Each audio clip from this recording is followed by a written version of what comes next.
Hello, good evening and welcome to Leeds, the Headingley Carnegie Stadium for the Rugby League 9's finals. We've got 8 teams here, we've got 10 games for you back to back, and they're all fighting it out to become the 2012 champions. Let's take a look at the teams that have made it here today and what a lineup we've got for you. We've got the defending champions here, Warrington, and of course we've got Super League representatives as well. We've got current Super League champions, the Leeds Rhinos. We've got the London Broncos here as well.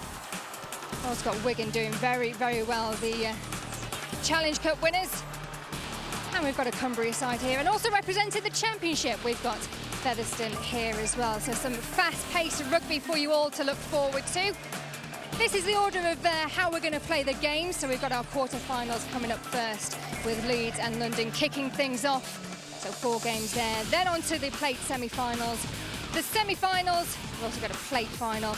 Before we have the very exciting fastest man competition, let's see who the fastest man is in Rugby League.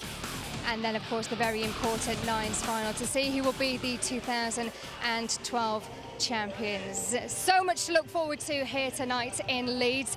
And a different game to what we used to hear, of course, on Premier Sports. To talk us through it tonight, our very special guest, and to give his expert opinion here as well, is that former Wigan and Widnes man, very superstar that we have here. Thank you very much, Martin Afire, for joining us. Thank you very much for inviting me.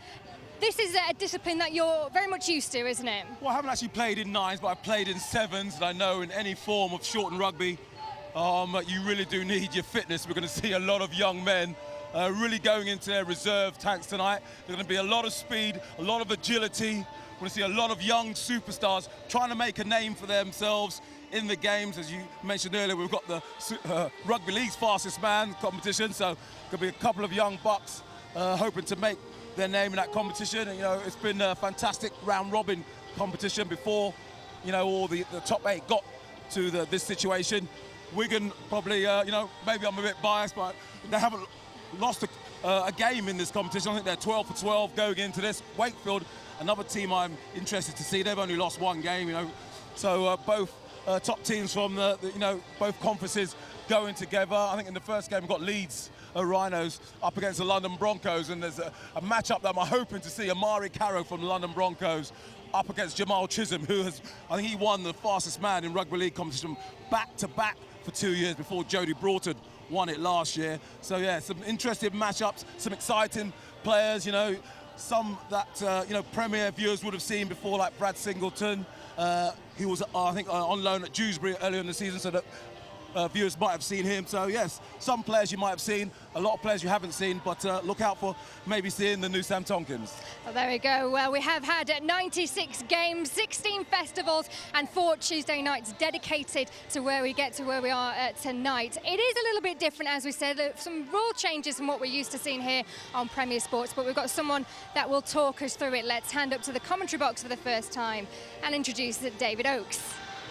Thanks, Natalie. Well, it's still 2 halves. It's still a game of 2 halves. No change there, but 7.5 minutes aside. No break, no pussyfooting around at the interval. Straight turnaround and straight back into it.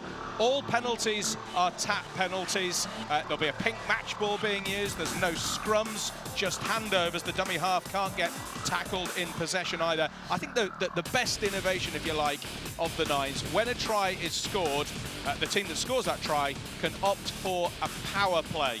And instead of taking the conversion, which is a drop kick conversion for goal, they can choose to take the power play. The ref will wave his hand above his head in a circular motion, and that team then has one play only, to try to score another try, and that is an additional 4 points. So those are the rules. We've got 10 matches for you. Alongside me for all of them is the York City Knights player coach Chris Thorman. Now, Chris, you've played in the 9's format competition. In fact, you've won it. You've won it with 2 clubs, haven't you? I have, yeah. Actually, I won it with Huddersfield in 2007 and Hull FC in 2008. It's an interesting concept. It's a no-nonsense concept. Very few stoppages in play. Like Martin says, you have to be very fit. And it's certainly going to be interesting in seeing some of the interpretations of the new rules by the players. You know, I would suggest that the most successful teams tonight will be the ones that interpret the new rules to their benefit. And the power play, I mean, it's intriguing, isn't it? I mean, what would be your view on that. If you scored out wide, would you probably go for the power play? If you scored in front of the post and were virtually guaranteed, if you like, a couple of points extra from the conversion, you might take the kick? More than likely. I'd suggest that if teams score under the post, then they'll more than likely take the 2. If they score out wide, drop kicks, as a kicker myself, I'm well aware of how tough they are from the sidelines. They're more than likely to sort of run the power play and see if they can score an additional 4 points. And what can the teams get out of this? Because we've got a lot of young players out there tonight. Yeah, I'm really excited to see sort of the young up-and-coming Super League and Championship players. You know, I'm expecting to see some really good athletes on show. You know, it's exciting, and I guess this is a bit of a pathway into playing first grade. Well, I think we've a long night ahead of us. We've a lot of commentary to do, Chris. I'm sure we're both going to enjoy it. We'll get the water in and make sure we've taken plenty of liquids on board. Back to you, Natalie. Thank you very much, Dave. Well, of course, we're used to seeing the likes of Chris Thorman. We're also going to see a few players here that we have seen on Premier Sports before, the likes of Liam Hood and Brad Singleton, who we saw last week with Dewsbury. A few other players that will be familiar. We know who Martin's looking forward to seeing, of course, Featherstone.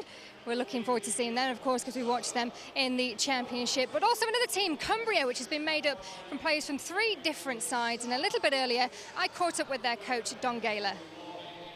Well, Don, just kind of explain to us how this has worked for you, because players from 3 different teams coming together. So how has it worked? Have you all been kind of competitive between you? You've all been kind of working alongside each other?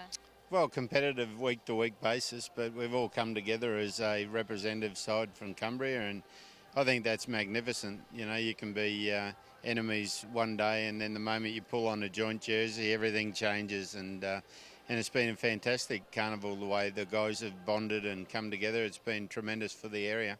And just tell us the journey that you've had in this competition to get to today. Well, bit of a mixed one. We've sort of played our first couple of Tuesdays against the likes of Salford and St Helens, and did all right there. And we snuck in on the back of a win against St Helens last week into the 4, but now that we're here, we want to do really well. Who do you think the main competitors are going to be, though, today? Oh, from what I've seen, Wigan have gone through undefeated so far. I think Leeds have got a good side out there, but if you look through the program on everyone, I think everyone's got some fairly handy players there, and I know even in our team, we're going to give it a bit of a shake. And what do you kind of take from this? Because you can see that you can work together at this level. Does this kind of pave the way for something more substantial in the future? Well, I think it's been spoken about a long time as a Super League team in Cumbria, and it'd be magnificent to get to that stage. But obviously a lot of work's got to be done. A lot of people have got to be on board to get there. But I think it's a precursor to it. It's good the way that everyone drops their loyalties when it comes together in a rep situation, and everyone's really proud to represent the county. All the very best for tonight. Thank you very much. So Don Gaylor speaking to me a little bit earlier. Martin, I have to ask you, I mean, Cumbria made the final last year. They've obviously done very well to make it to get here today. Does it pave the way for them to perhaps emerge and make a team for the Super League, do you think, in the future? Without a doubt, you know, a lot of people didn't like the word merger in rugby league, but Cumbria in this competition, they're showing that it can work. I think there's a little bit of pressure on them to do well, to show the rugby league public and the Premier viewers what a Cumbrian team can do. So I think there's a little bit of pressure on them, but I'm sure they're going to enjoy this experience. And of course, we've not just got the Rugby League 9's Championship to decide, but also the fastest man. I know you've got a bit of pace on you yourself. You don't fancy running out there today? No, I'm getting a bit old, but when I saw Thierry Albert's name down there, I thought maybe I could get my boots on again. But no, there's some fantastic athletes in that race. I'm surprised that Jamal Chisholm, who was the 09-010 winner, he's not in the competition, but they've got Ben Jones-Bishop, who's pretty nifty, and he won't be playing, so he'll be fresh and ready for that. Jody Broughton, the Salford City Reds winger, who's been doing fantastically well this season, scored some exclusive tries. He's back to hopefully retain his title. I know there's a young lad from London, Amari Caro, 6'3" winger, who is going to be pretty much up there, or there could be a name who we don't know about. But as I say, I hear that Thierry Albert's fit, but I won't be putting my money on him to win. Well, as you say, Jody Broughton there defending his title, but yeah, Thierry's going to be fantastic. 41, I believe he's one of the fittest officials. Well, I'll take their word for it. I mean, have you had any experience of him before? He normally referees Super League games, doesn't he? Yes. Would you like to comment on his fitness? I comment on his fitness. I know he's very fit. fit, and I was speaking to somebody in the crowd before, and they said they saw him training, I think, somewhere in Dubai or something, and he looked very fit, even in the heat. So expect him to be fit, but I say the explosive fitness, when you see some of these athletes walk out of this tunnel, you know, they dwarf me, you know. I was playing back in the 90s, and, you know, rugby league really has kicked on, and when you see the physique of these athletes up close, it's absolutely incredible. And, you know, some of them are actually wingers. Okay, more from Martin and more from here at the Headingley Stadium. We've got the first games here, the quarterfinals. And our first game will be Leeds against London. 3 more games after that, but 10 games altogether back-to-back to decide the Rugby League 9's champions. Join us in 3 moments.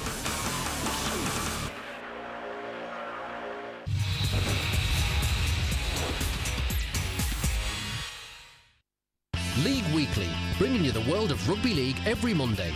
Number 1 for hard-hitting views, latest news, match coverage and in-depth analysis. All the gossip from Bondi to Batley, from West Hall to Wigan. The best writers, the game's biggest names. League Weekly, leading from the front every Monday. Attention, Britain! Vernons.com calling. Vernons Casino is now online with over 150 great games. We've got blackjack, roulette, poker, big name slots, massive jackpots, and a whole lot more. So why wait, Britain? Visit Vernons.com now.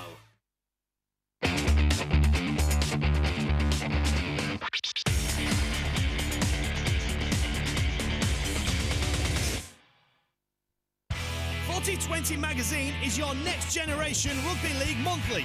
From Batley to Belgrade, Barrow to Brisbane, Swinton to Sydney, 4020 is packed with high-quality articles by the best-known names in the game. 4020 is on sale the 13th day of every month. Or subscribe by calling 0113 225 97 97 or at scratchingshedpublishing.com. 4020, the alternative voice of rugby league. iPhone and iPad app edition also available. Australian Times, the UK's only Aussie community newspaper and website. Pick up your free newspaper every Tuesday around London. Check out all the weekend's NRL scores on australiantimes.co.uk. Australian Times, for, by and about Aussies in the UK.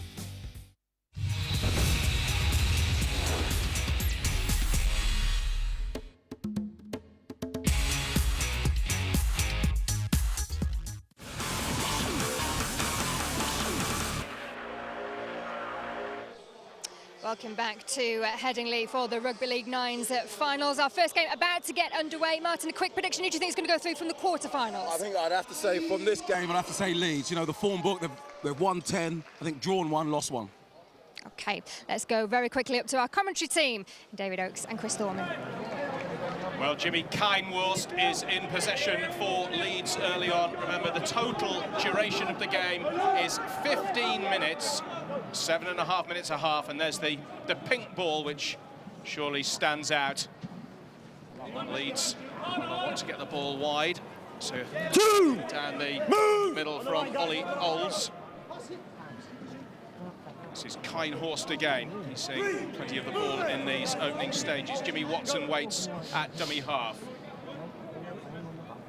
Leeds on the 40. This is Liam Hood, who's a very, very quick player for a hooker. Former Bradford Schools 100 metres champion. Here he goes. Gets the ball out. This is Luke Briscoe, brother of Tom, and Luke Briscoe's managed to break the Broncos ranks, and Luke Briscoe could go all the way. The ball has gone into the in goal. Looks like a try to me. And I think that is a try, Chris. I think you're right. There was a question of a knock-on, but I think actually it touched his foot. Yeah, Luke Briscoe tried to offload. He probably could have scored it himself, if I'm honest, but he tried to offload. Unfortunately, the Leeds got a foot to it, didn't knock it on, and the try was scored, and it's been given. And they decided to take the drop kick, and it's no good. Probably should have gone for the power play, but that's what we were saying. We thought that they would go for the kicks for the conversion, the drop goal conversion attempts. We see it again on the screen there, and he definitely came off the foot. Yeah, Jimmy Watson got his hand to it, and it was definitely downward pressure. So let's see what London can do. First time that they've had ball in hand, so just 4-0 at the moment. Off his head. That's a good run. Very, very good run down the middle from Olsi Krasniki. Plenty of Super League experience he has, the Albanian-born Bronco.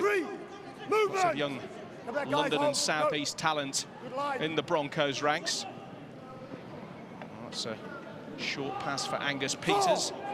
Peters held up very, very close to the line. It's Igbenedian at dummy half. Looks out to his left and very, very close to the try line. Oscar Thomas. He's a real flyer. Did really well to hold him up there.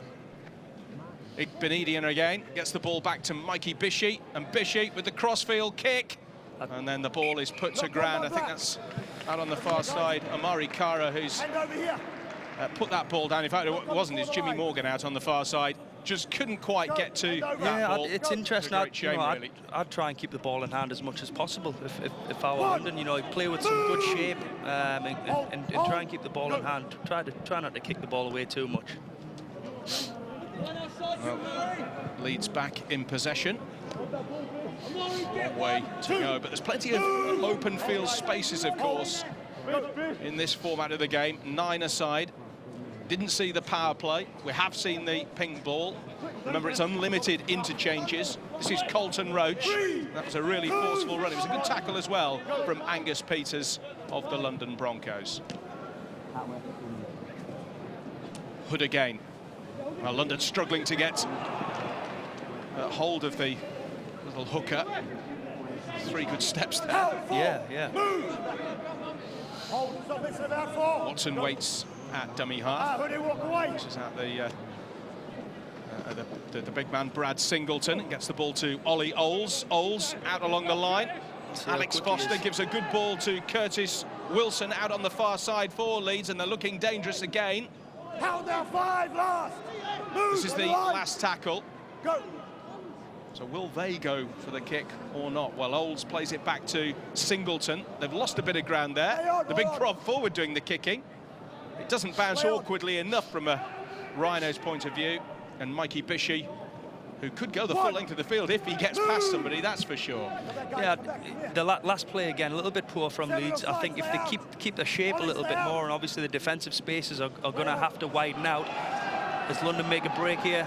Well, it is a break. The pace. Well, this is the speed, sir. Amari Caro. Yeah. He really has got a lot of speed. We were talking to Martin O'Fire before the programme began, and Martin O'Fire really fancied him in the sprint, and they're going for the power play.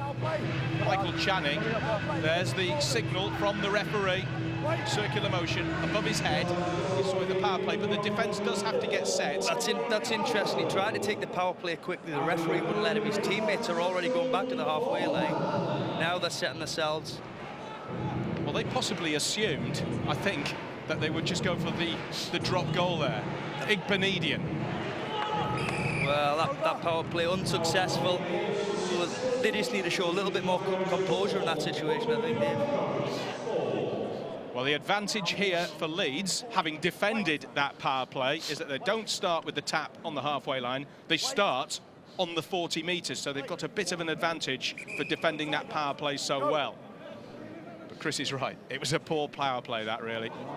It's very, very disorganised there in London, but it is 4 apiece, and Caro, I think, serving notice of what he can do. Leeds have it with Brown. Aaron Brown tackled just on the 20 metres. Come on, quick. Kinehorst through one tackle, through another tackle, and scores. Well, London's parity didn't last long, did it? Caro just showed his attacking prowess up the sideline. He just missed a one-on-one there. You'd expect him to make that, but unfortunately not for the Broncos. And we are going to see another power play. So they've got one play, remember, one play to score, and it would have been very difficult to drop kick from that far side. Curtis Wilson, and I think they've got it. They've got an 8-pointer here. Curtis Wilson goes in, And London, well, really defensively, a little bit of a shambles there. They're trying to get the quick kick-off, but Curtis Wilson showed his pace, and that was an example of how the power play can work. Absolutely, Dave. Leeds showed a little bit of composure there. They were all aware of the power play going on. They held good shape and just managed to skip on the outside there. So it's now 12-4 to Leeds. So, I mean, if it works, it's a great tactic. Eight-pointer. It is, it absolutely is. Especially with how difficult drop kicks are. From the sidelines for sure. Yeah. Well into the last minute now. This is Michael Channing. He's got plenty of first-team experience. The young Welsh international. Caro picks up at dummy half. Jack Dillon. And Leeds all offside there. So lots of rules are still the same as your standard 13-a-side game. Sam Bolger puts the ball up for Jack Malloy. Malloy's, well, as you can see, he's over the line, but I think he's brilliantly held up. Go back, straight back. That's one. Go. So another opportunity. On this near side, Jack Dillon has it. We'll get you the teams at half-time, by the way. This is Mikey Bishy. Bishy out to Caro, and Caro grounds. And right on the hooter, London have scored. And so now they do still have the opportunity, of course, for the power play or the conversion drop goal attempt. They've gone for the power play, obviously, I think, sensibly from there. It's 12-8, and this is the last. There was a bit of crossing there, and Oscar Thomas got his wires crossed with his teammate Lamont Bryan. And my initial reactions after the tries being scored, Dave, is that Leeds are well aware of what they need to do to score the power play. London, however, look a little bit more ad lib, a little bit more off the cuff. Obviously, they messed that last one up, crossing Shepherd situation, but Leeds looking strong at the minute. Here are the teams. Missed them a little earlier on, but Jimmy Watson at fullback. There are plenty of players with a little bit of first-team experience. Wilson, we've already seen score a very good try. Kinehorst as well. Lee Smith, of course, very, very well. And the four players on the right are the players that aren't actually involved in the game, because they've all brought squads of 17. It's 9-a-side, obviously. Unlimited interchange, but from 4 interchange players. And then the London Broncos, well, Caro has got first-team experience. Oscar Thomas, he's a real flyer. Krasniki, we mentioned. And Lamont Bryan as well, all with first-team experience. And 1 or 2 of the Broncos players currently out on loan at the London Scholars in Championship 1. And I think helping to make the Scholars a much better team this season as well. Absolutely, I've heard good reports from both my brothers who are down there at the Scholars, and yeah, they've got nothing but good raps on the boys. Well, we're about to get underway in the second half, and it's the high kick, the optional kick from Lee Smith, high into the air, very awkward bounce, and Leeds have got possession back.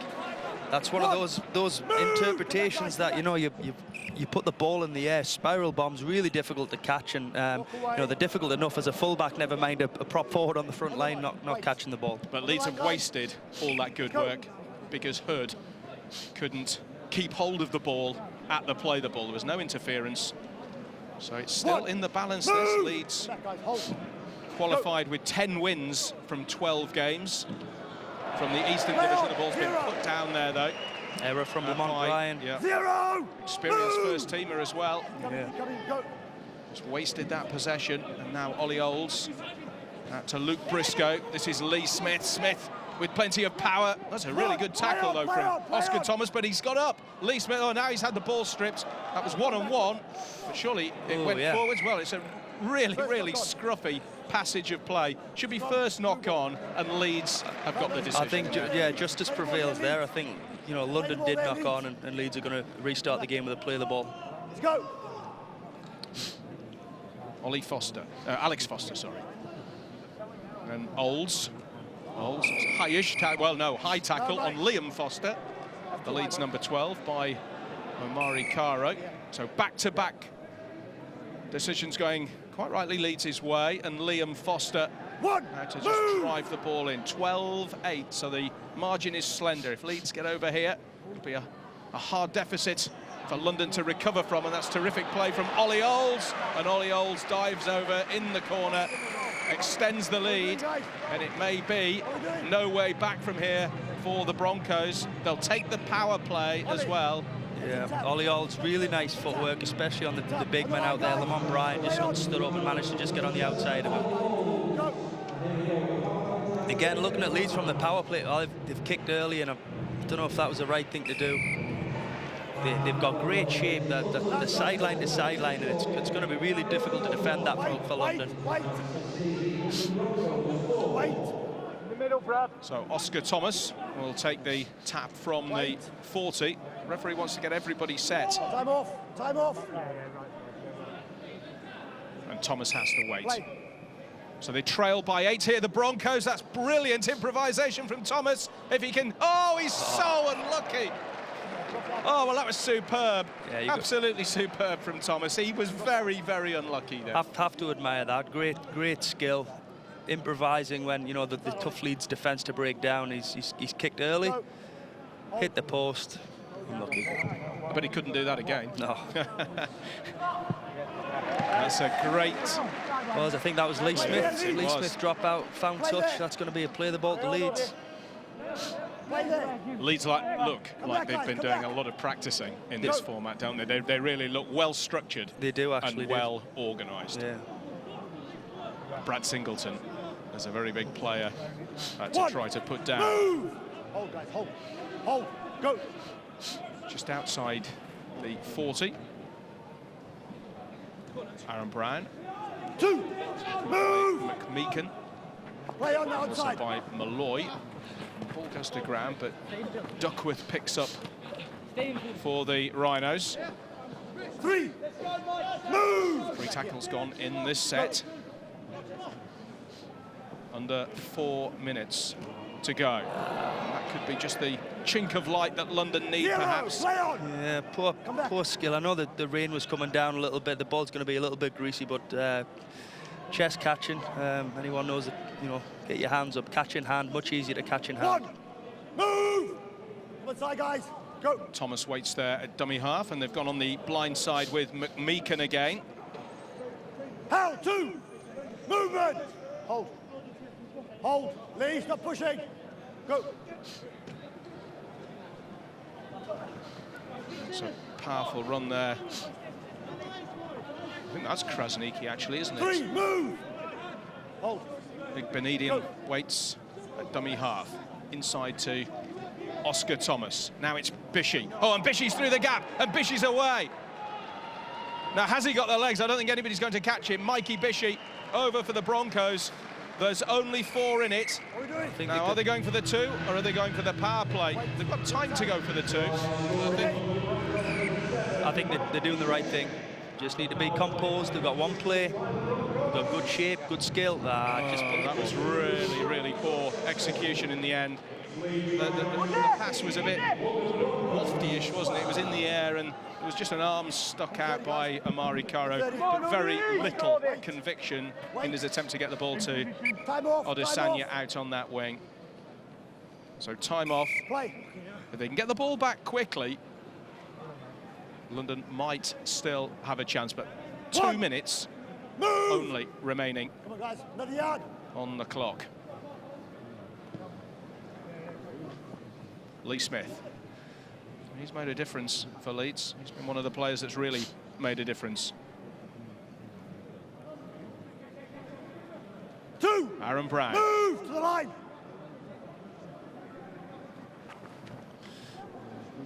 This is Smith again. Back to Luke Briscoe. He's put the ball down.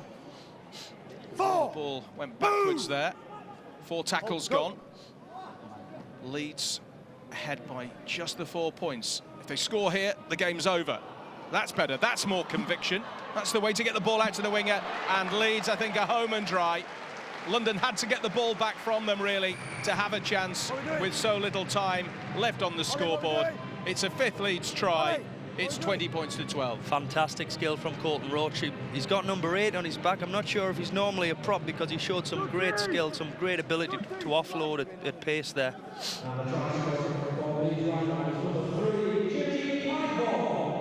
Well, there going to just try to take the 2 because they've won it, I think, whatever now. And that was a very, very good conversion from wide out. So a 10-point advantage. Of course, the difference now is even if London were to score in the closing 40 seconds and convert a power play and get 8 points, they'd still be trailing by 2.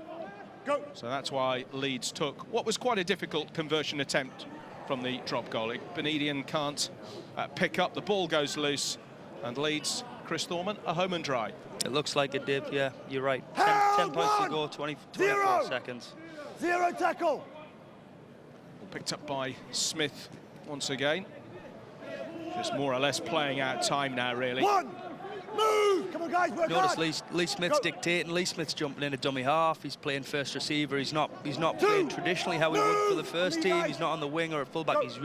He's in there dictating the tempo of the game. Well, there goes the final hooter, but we've got this last play, and Curtis Wilson is away again. Well done to Caro. Oh, well, initially well done to Caro for bringing him down, but the touch judge has indicated that he put a foot in touch as a result of Caro's tackle. So it ends with a Leeds win by 10 points, but it was a decent first game, decent quarter-final, because, you know, until the last 60, 80 seconds, Chris, London were in with a shout, weren't they? Very much so. You know what, I think the transition from tries to power plays is the important one. I think that's what we've learned from that game. Leeds look a little bit more organised with regard to that, and London just lacked a little bit of composure when it came to running their power plays.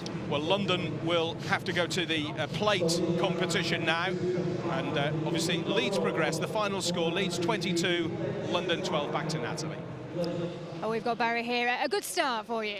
Yeah, pleased to get the win. Obviously, London put up a stiff fight, but I think it's a fabulous concept, 9's, and I think the wide open spaces, the decisions that players have to make is part of their development. What we perhaps need to get right is the defending after you've made a mistake, but it's a great concept, and you know, I'm sure that it's not just the players, it's the fans that enjoy it as well. I was going to say, it's important that clubs kind of embrace this and really encourage getting involved.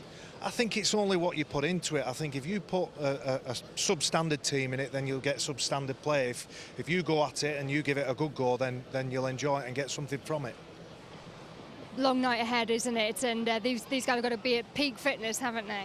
Yeah, it's about managing your players and making sure during the length of the tournament that you use the right people at the right time. But you know, there's some strong players here, there's some strong teams, and we'd love to be part of that last match. Congratulations. Now we'll see you a little bit later. We're almost ready. The teams are heading out for our next game. We've got Wakefield and Cumbria. Let's get back to David and Chris. Thanks very much, Natalie. So let's hope it's as competitive as that first game. So, as I said, that was in the balance. The favourites going through, though, Leeds had the 10 wins in qualifying, London 7. This, in theory, could be more one-sided. Cumbria, last year's runners-up, so they've got form in that sense, but they only won 5 of their 12 matches in qualifying. Wakefield won every match, Chris, bar 1, and they were the champs of the Eastern Division, so even above Leeds in the final ranking. Pretty impressive, and it's the interesting thing about the Cumbrian side as it is. All of the Cumbrian sides coming together collectively, and it's great. It's great to see that. Well, that is fantastic. Among the Wildcats team, Jordan Grayston and Matty Wildey, both of whom were part of the 2009 academy winning side at Wakefield. There's quite a few lads have come through that into the first team, and Grayston and Wildey are 2 of them, and they are both playing. And among the Cumbrian side, look out for the right winger, Loz Hamzat. He's at Whitehaven. Remember, the Cumbrian clubs have combined Whitehaven, Workington and Barrow for this tournament. They've made a real go of it. The Whitehaven winger is at Lancaster University, and he does feature in our sprint challenge later. He's probably the fastest player in Cumbria, they reckon. Brett Carter also playing. He's actually from Barrow, the Scottish international, but he signed for Workington. And it was Cumbria who got us underway with that kick-off. It was the spiral bomb attempt, as you say, difficult for a fullback. You see people like Brent Webb drop those occasionally, don't you? So when you put it to the big prop forwards, if you can kick it to the right man, absolutely, very difficult. Played a bit of fullback myself, and it's pretty much a fullback's nightmare when you catch them right. You're not going to catch them. Adam Slater for the Wildcats. Ryan Wright then with the offload. Movement! 10 metres, hold. Just waiting. Go. Good. Well done. Dummy half is right. And back to Grayston. And then Wakefield looking very slick and sharp in these opening stages. Liam Kay is tackled just outside the 10 metres. The ball's picked up by Hardcastle, the dummy half, kicked into the in goal. And well, that was actually quite clever by the Cumbrian fullback, Shane Akarisi, because he looked like he was going to kick the ball dead, but he actually completely missed it. And I think that was deliberate.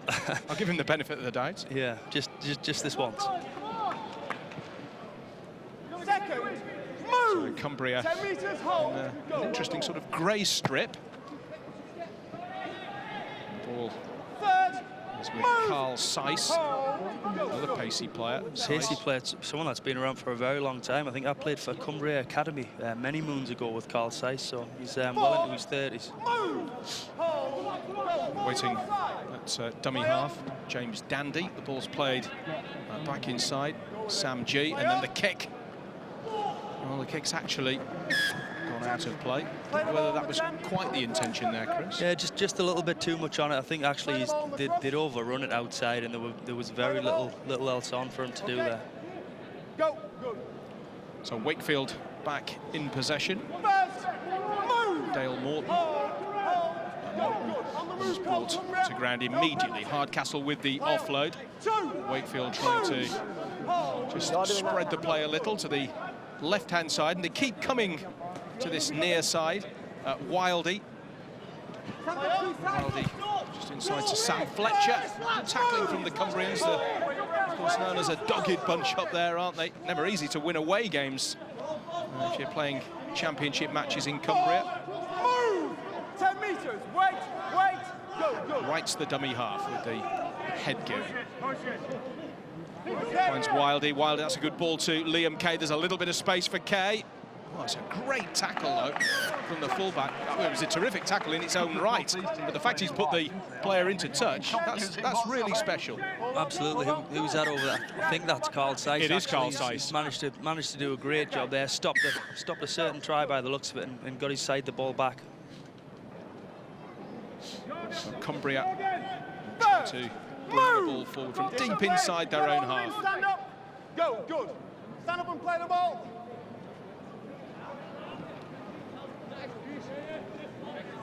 It's 0-0 at the moment. We've played almost 5 minutes. By the way, if these matches are tied, we will have extra time, but it's golden point extra time. So you can kick drop goals if you want in this format of the competition in open play for the 1 point. You can try for a try. But the first to score in extra time. And I know we've had quite a few draws, actually, a few drawn games in the qualifying tournament. They, of course, didn't go to golden point. We just took the results from those. Again, Cumbria just sort of misreading what each other are doing, just overrunning each other. Don't know if that's a sign of enthusiasm or what, but just coughing the ball up a little bit too easily right now. It's a good run earlier from Brad Krellin, which is a Cumbrian name, famous Cumbrian name. I remember a Blackpool Borough coach, June Krellin, many years ago. I'm showing my age there. Brett Carter to this near side. Finds this near side. Well, they're going to take that in there. Wakefield Trinity. Is that Jordan Grayson just passing to his feet there? Sit the ball up.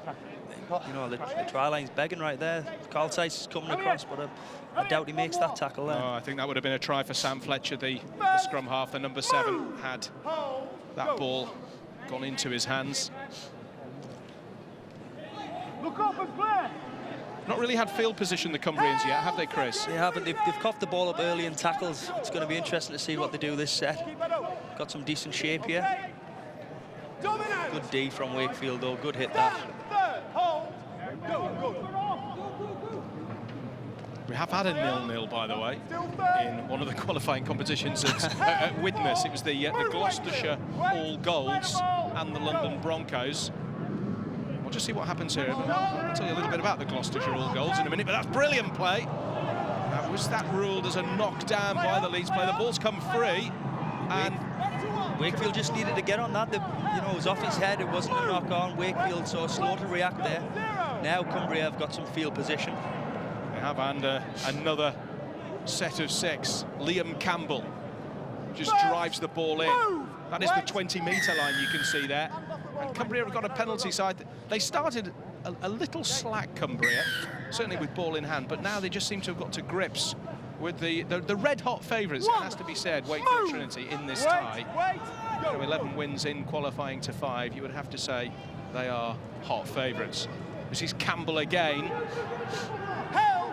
Almost up to the goal line. 2 feet. By Dawes at dummy half. Plays it out, and there's a little bit of space there. And they're over, I think. Referee will have a think, but he's given the try. And Cumbria, having been outplayed really in the opening 6 or 7 minutes, have really come back strongly. They've got the opening try, and they're not going for the power play. Interesting. That is interesting, but I think, you know, it just shows that you get a little bit of field position, and it's going to be really tough to defend your line. You know, the back-to-back sets there, a penalty and a turnover from Wakefield, and Wakefield are probably going to be a little bit disappointed that they didn't react to that loose ball a little bit quicker. Here come Wakefield looking to hit back immediately.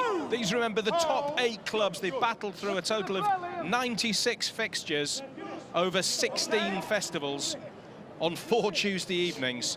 So a lot of work has gone into this tournament. And the University of All Golds, I was going to say, Gloucestershire All Golds, they'll be in Championship 1, of course, next year. They didn't make the 8, but they improved considerably as the qualifying tournaments went on. And in fact, in the final festival at Salford, they didn't lose a game. In fact, they won all bar 1, they drew that, and all against Super League opposition as well. So maybe they make an impact in Championship 1. And certainly geographically, the spread's going to be very interesting for that competition next season. There goes the hooter for half-time. It's 6-0 at the break, and, well, this is a potential shock, no question, Chris. Yeah, it is. You know, I think Wakefield, like I said, will be a little bit disappointed with the reactions on the loose balls. Cumbria deserve to be winning, I'll be honest. Interesting that they did take the drop kick instead of the power play as well. 6 points, so very much all to play for in the second half, though. I think what's interesting about that, it almost depends on whether you think it's going to be a high-scoring match or a low-scoring match. Now, the first match, there were plenty of points and there were lots of power plays, but here, I don't know, maybe Cumbria think there ain't going to be too many points in this, and maybe getting 6 rather than possibly only 4. Also, we've seen Cumbria kick the ball a little bit more than the first 2 teams, London and Leeds, so that's interesting. That's an interesting stat. Looking at Wakefield's setup, though, offensively, they've certainly got the potential to score points, and it's going to be interesting here. Cumbria, by the way, didn't go for any power plays at all last year, I'm told, which is a really interesting stat. That's just the way that they want to play it. So we're underway in this second period. That was a tricky take, but well played, the Cumbrians. Sam G, who took that ball in. This is Olstrom, and then Carl Seiss. Can we have it with Dawes, who almost scored a try in that first period. They've got a penalty, and Wakefield are just flapping a little bit here. They are a little bit. Glenn Morrison on the sidelines not going to be very happy with that, turning the ball over and giving penalties away like that. Wakefield need to find a little bit of intensity here, and they need to maybe force an error or come up with the ball. It's interesting, this second game, I mean, the defences, I think, have been a bit better, but I don't think the attacks have asked quite as many questions as Leeds, and even London, actually, in fairness. Yeah. Okay. Ball on this near side again to Carl Seiss of Cumbria. Just inside the 30. And they've still got 3 tackles up their sleeve. There's a kick that was actually touched, but if the ball can be picked up cleanly, well, it's been knocked on. I think there's 2 knock-ons there, but the first one, I think, clearly against a Cumbrian. No scrums, ordinarily on 4th tackle. A mistake like that, we'd have a scrum. Don't bother with scrums in 9's. Straightforward handover. Again, Cumbria keen to kick the ball on play 3, I think that was there, Dave. Yeah, it's an interesting it's an interesting tactic. I'd really want to keep the ball in hand as much as possible. Second, move! Okay, let's just quickly cross down to Natalie. I think she's got Glenn Morrison with her, the Wakefield Trinity coach. Natalie. Glenn, a lot of shouting from and getting very animated. What are you shouting to your team? Yeah, we haven't started the games too strongly in the past, and we haven't done it again today. So we're just trying to switch on and hopefully come home strong like we have in the past. But at the moment, we're looking a little bit tired. A couple of minutes in it, though, you've still got a chance to make your way through in this game. Yeah, we've scored plenty of points in the competition so far. So fingers crossed we can get it together. Yeah, pretty exciting stuff at the moment. Thanks, Glenn. You're right, sir. Well, they need to bounce back to Wakefield, trailing here by 6. Still got time, of course. 5 minutes. Doesn't sound long, but, you know, it's a third of the game in this form of rugby league, the 9's. But a mistake made by Wakefield again. And for a team that's won 11 of their 12 games, they haven't hit their straps, and I think Glenn Morrison was alluding to that there. Yeah, he'll be even more frustrated after that error. Decent offload there, but then led into another error, another knock on. So Cumbria looking a little bit more composed, and obviously that willingness to kick the ball is probably going to get them a little bit of field position here, coming out of here if they control it. So this near side, and who's that? That is Hamzat. He's on the wrong side of the field at the moment. The Cumbrian flyer was Hamzat, and now Liam Campbell. A really good run down this touchline. Ball's picked up by Dandy at dummy half. And here's the kick again from Sam G, and it's a chase. Wakefield are going to have to deal with it, and the only way that Jordan Grayston felt he could deal with it, with players breathing down his neck, was to knock the ball out of play with a goal line dropout. Very, very interesting tactic again from Cumbria. It is constant an interesting kicking tactic, but Cumbria's willingness to chase the kick has earned them a dropout there. You know that Wakefield are going to struggle. They're giving them the ball back now, and you know, everyone behind the line. You'd expect Cumbria to maybe capitalise on this next set of 6. Well, the clock stopped with 3:40. The dropout. I think having seen that replay, Grayson didn't want to put the ball dead, but I think he probably did the right thing under the circumstances. Here's Hamzat again for the Cumbrians. This would be quite a coup if they can beat Wakefield. I think going into this tournament, you'd have to say Wigan were the favourites, and perhaps people would have Leeds and Wakefield as next best. That was a high shot there on Ulstrom. So a quick penalty taken, and Campbell, he's been very impressive. The loose forward Liam Campbell, picked up by Dandy at dummy half. Here's Hamzat, and Hamzat saw the gap. That to me actually initially came off a Wakefield player, I think you're right there, but it may have gone backwards. Yeah, I think the referee's ruling that has gone backwards. A little bit of fortune from Wakefield. It's maybe what they need to get their first points on the board here. Well, we've only got 2 minutes 40 seconds, and we've just seen the one score in this game, so completely different than the first quarter-final tie we saw. Okay. Kay has it. I mean, if they score now, what do they do? Does it depend where they score? Do they go for the power play? I think it does. You know what? In this concept, in 9's, you have to go for the jugular. You have to go for the win.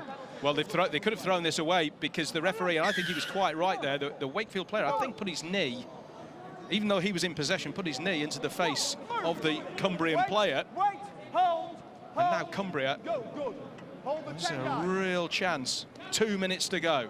Hamzat again. 10 meters, wait, go, good. Dawes waits at dummy half, starting to really come down now. The rain, and this is won it for Cumbria. Absolutely terrific play from a team who came into the tournament as the rank outsiders, really, the team that had won the fewest games in qualifying.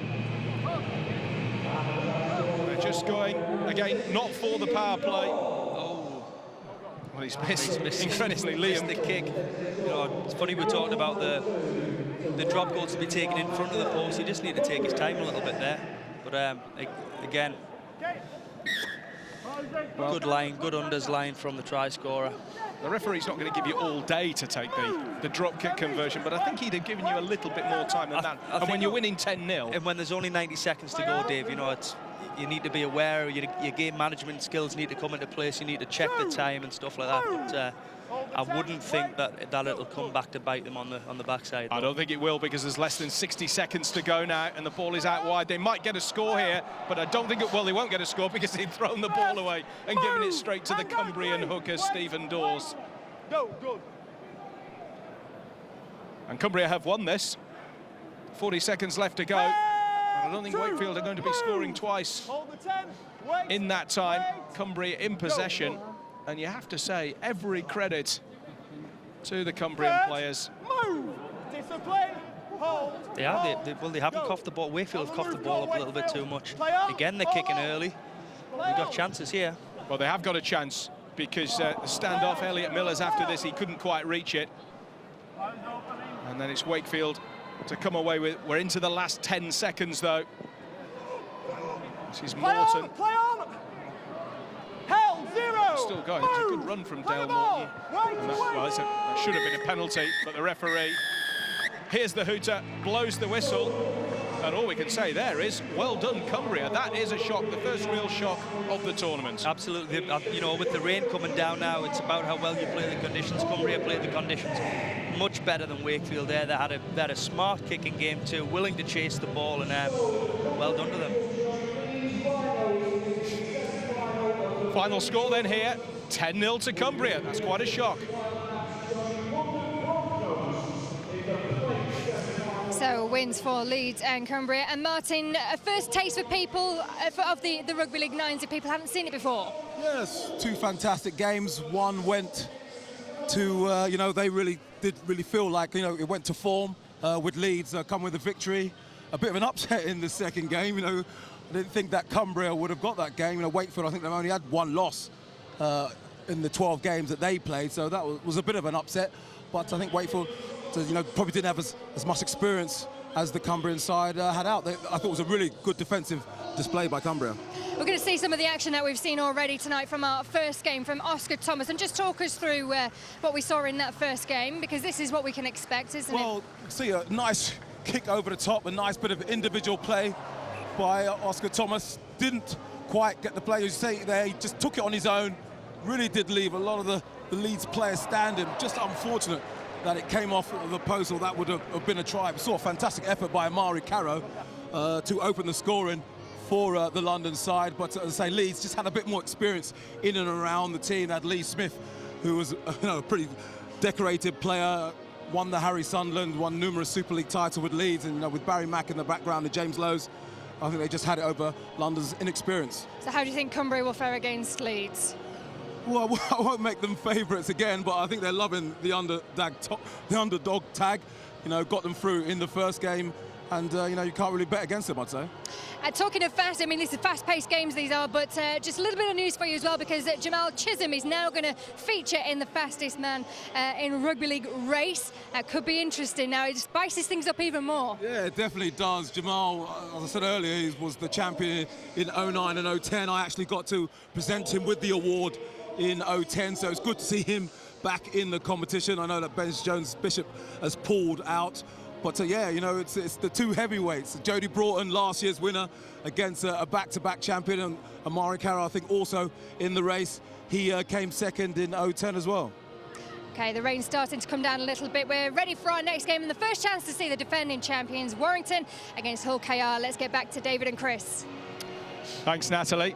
I hope you're not getting too drenched down there. We're nice and dry, if it's any consolation, up here, perched in our little gantry. Interesting that we didn't see the spiral bomb there. Brad Dwyer's just kicking for field position for territory immediately, so that maybe that's an early signal from Warrington. So it's Hull Kingston Rovers in possession. If you're expecting to see them in red, well, here they are in blue tonight. Warrington in their traditional kit, their white with the primrose and blue. Hull Kingston Rovers with Matthew Baharrell. The ball was knocked down. They'll be back to one. And Rovers Well, in the end, they did well there. Aaron Ollett, I thought he was going to drop that ball, but he did really well. Put under pressure well by Ben Helliwell there.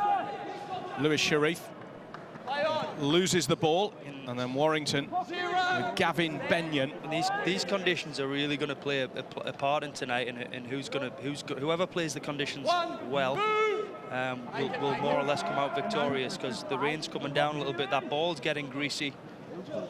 Brad Dwyer was waiting at 6. This is Danny Burkitt. It's a forceful run from the blindside prop forward. Picked up by Bobby Goulding. That's Bobby Goulding Jr. for Warrington. And Danny Burkitt there, again, very close to the goal line. Dwyer looks to Goulding, and then it's the interception. And what a shame for Chris Hyle. He couldn't quite go all the way. He's been really good in qualifying. Hyle, he's a big, strong centre for Hull Kingston Rovers. Rain continues to team down here at Headingley. 3.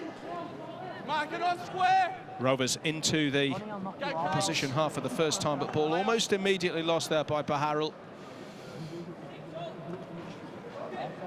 Now Warrington with Saltonstall to carry it outside their own 40.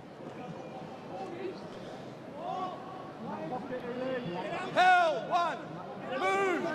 I think that's Curry. This is Rhys Evans, although they're wrongly listed on the team sheets. 2. Stand. Oh. They're both players with first-team experience.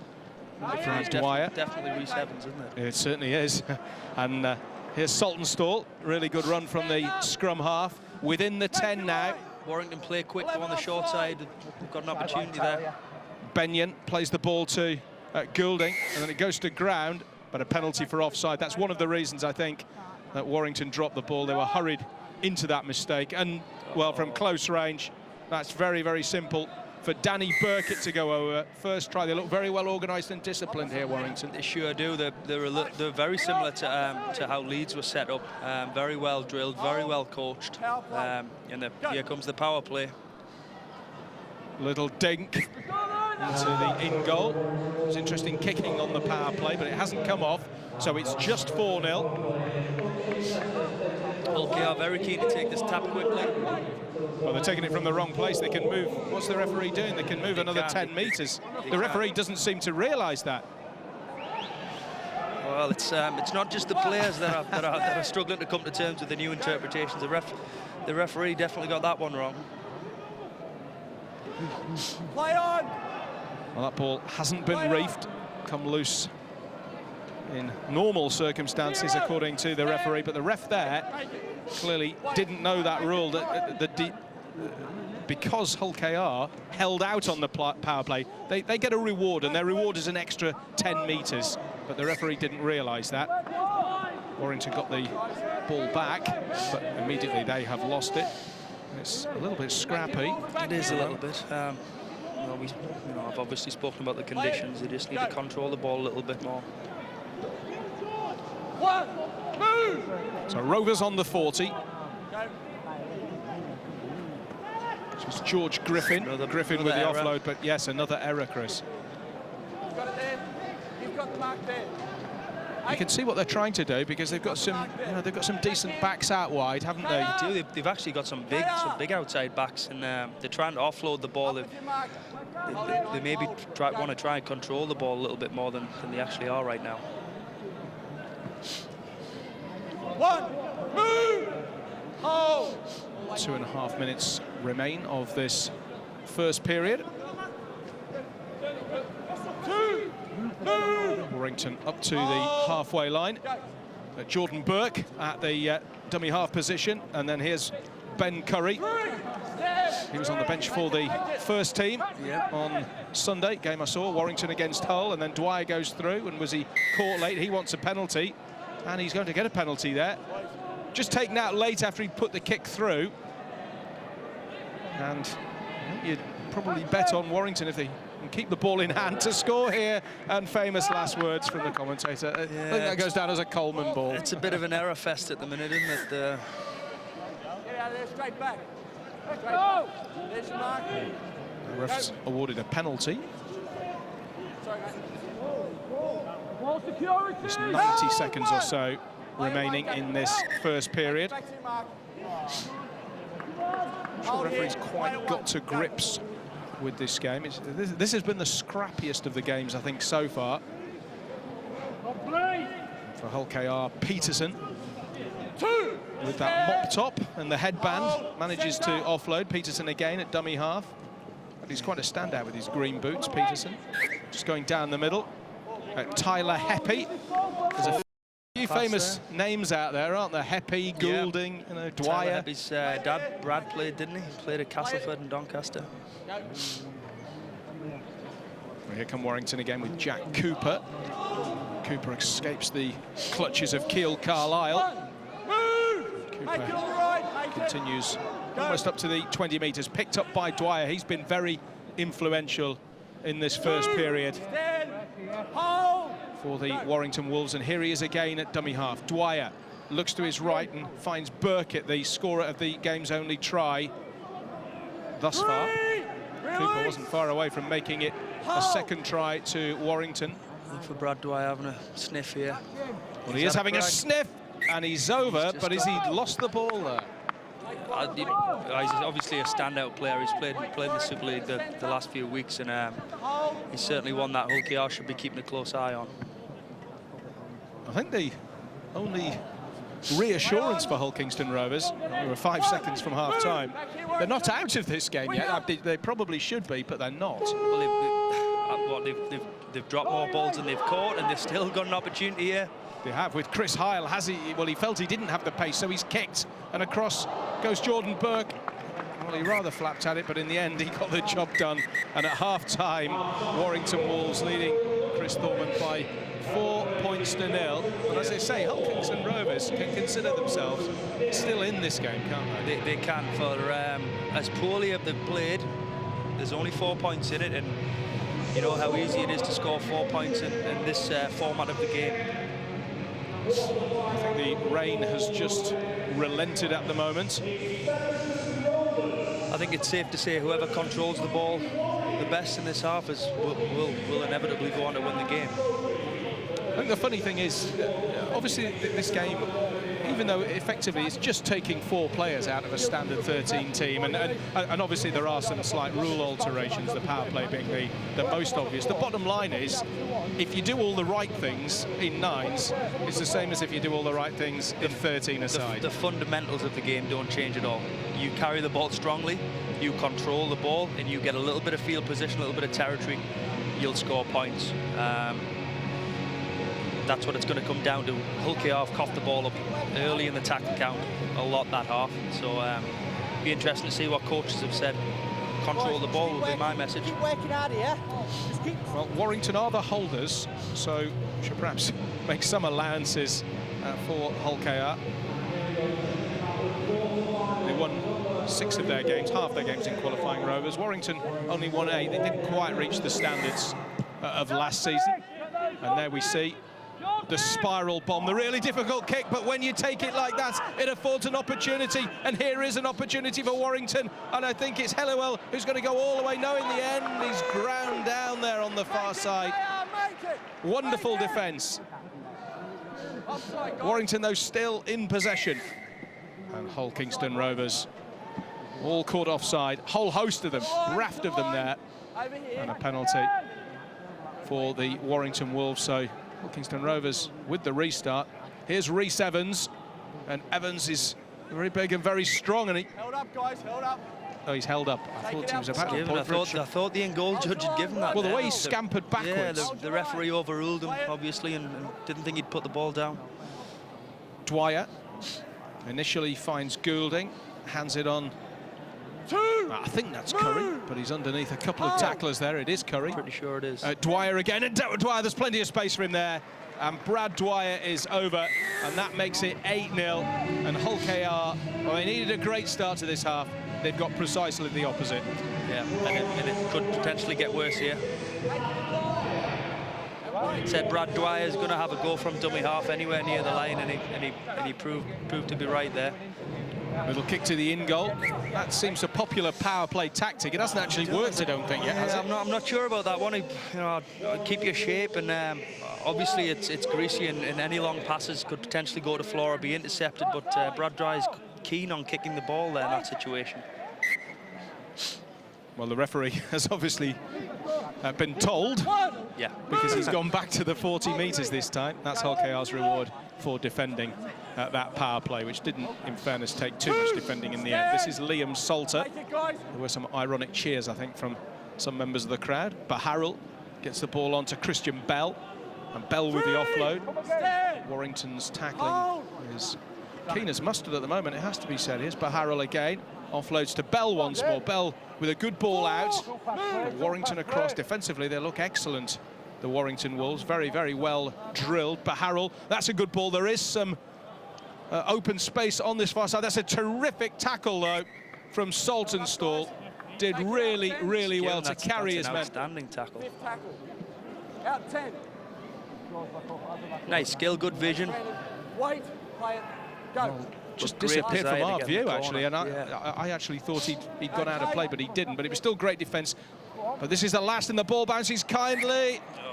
And I think they've knocked on. They have knocked on. So it'll be the 20-metre restart, and that probably Rovers, well, certainly their best chance of getting back into this game, because as an attacking force, we haven't seen too much of them. No, they've got a little bit of field position there, and they threatened the line. They've just got to D up here and then can control the ball when they do get it again. Gary Sevens, player with first-team experience at the Warrington Wolves, offloads to another, Ben Curry. Go. Well,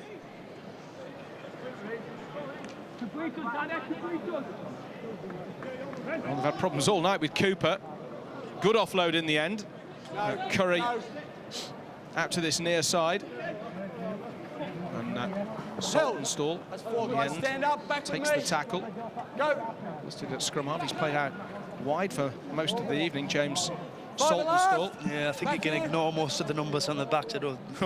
We can ignore some of the players' names against the numbers as well, can't we? Well, it's the bomb.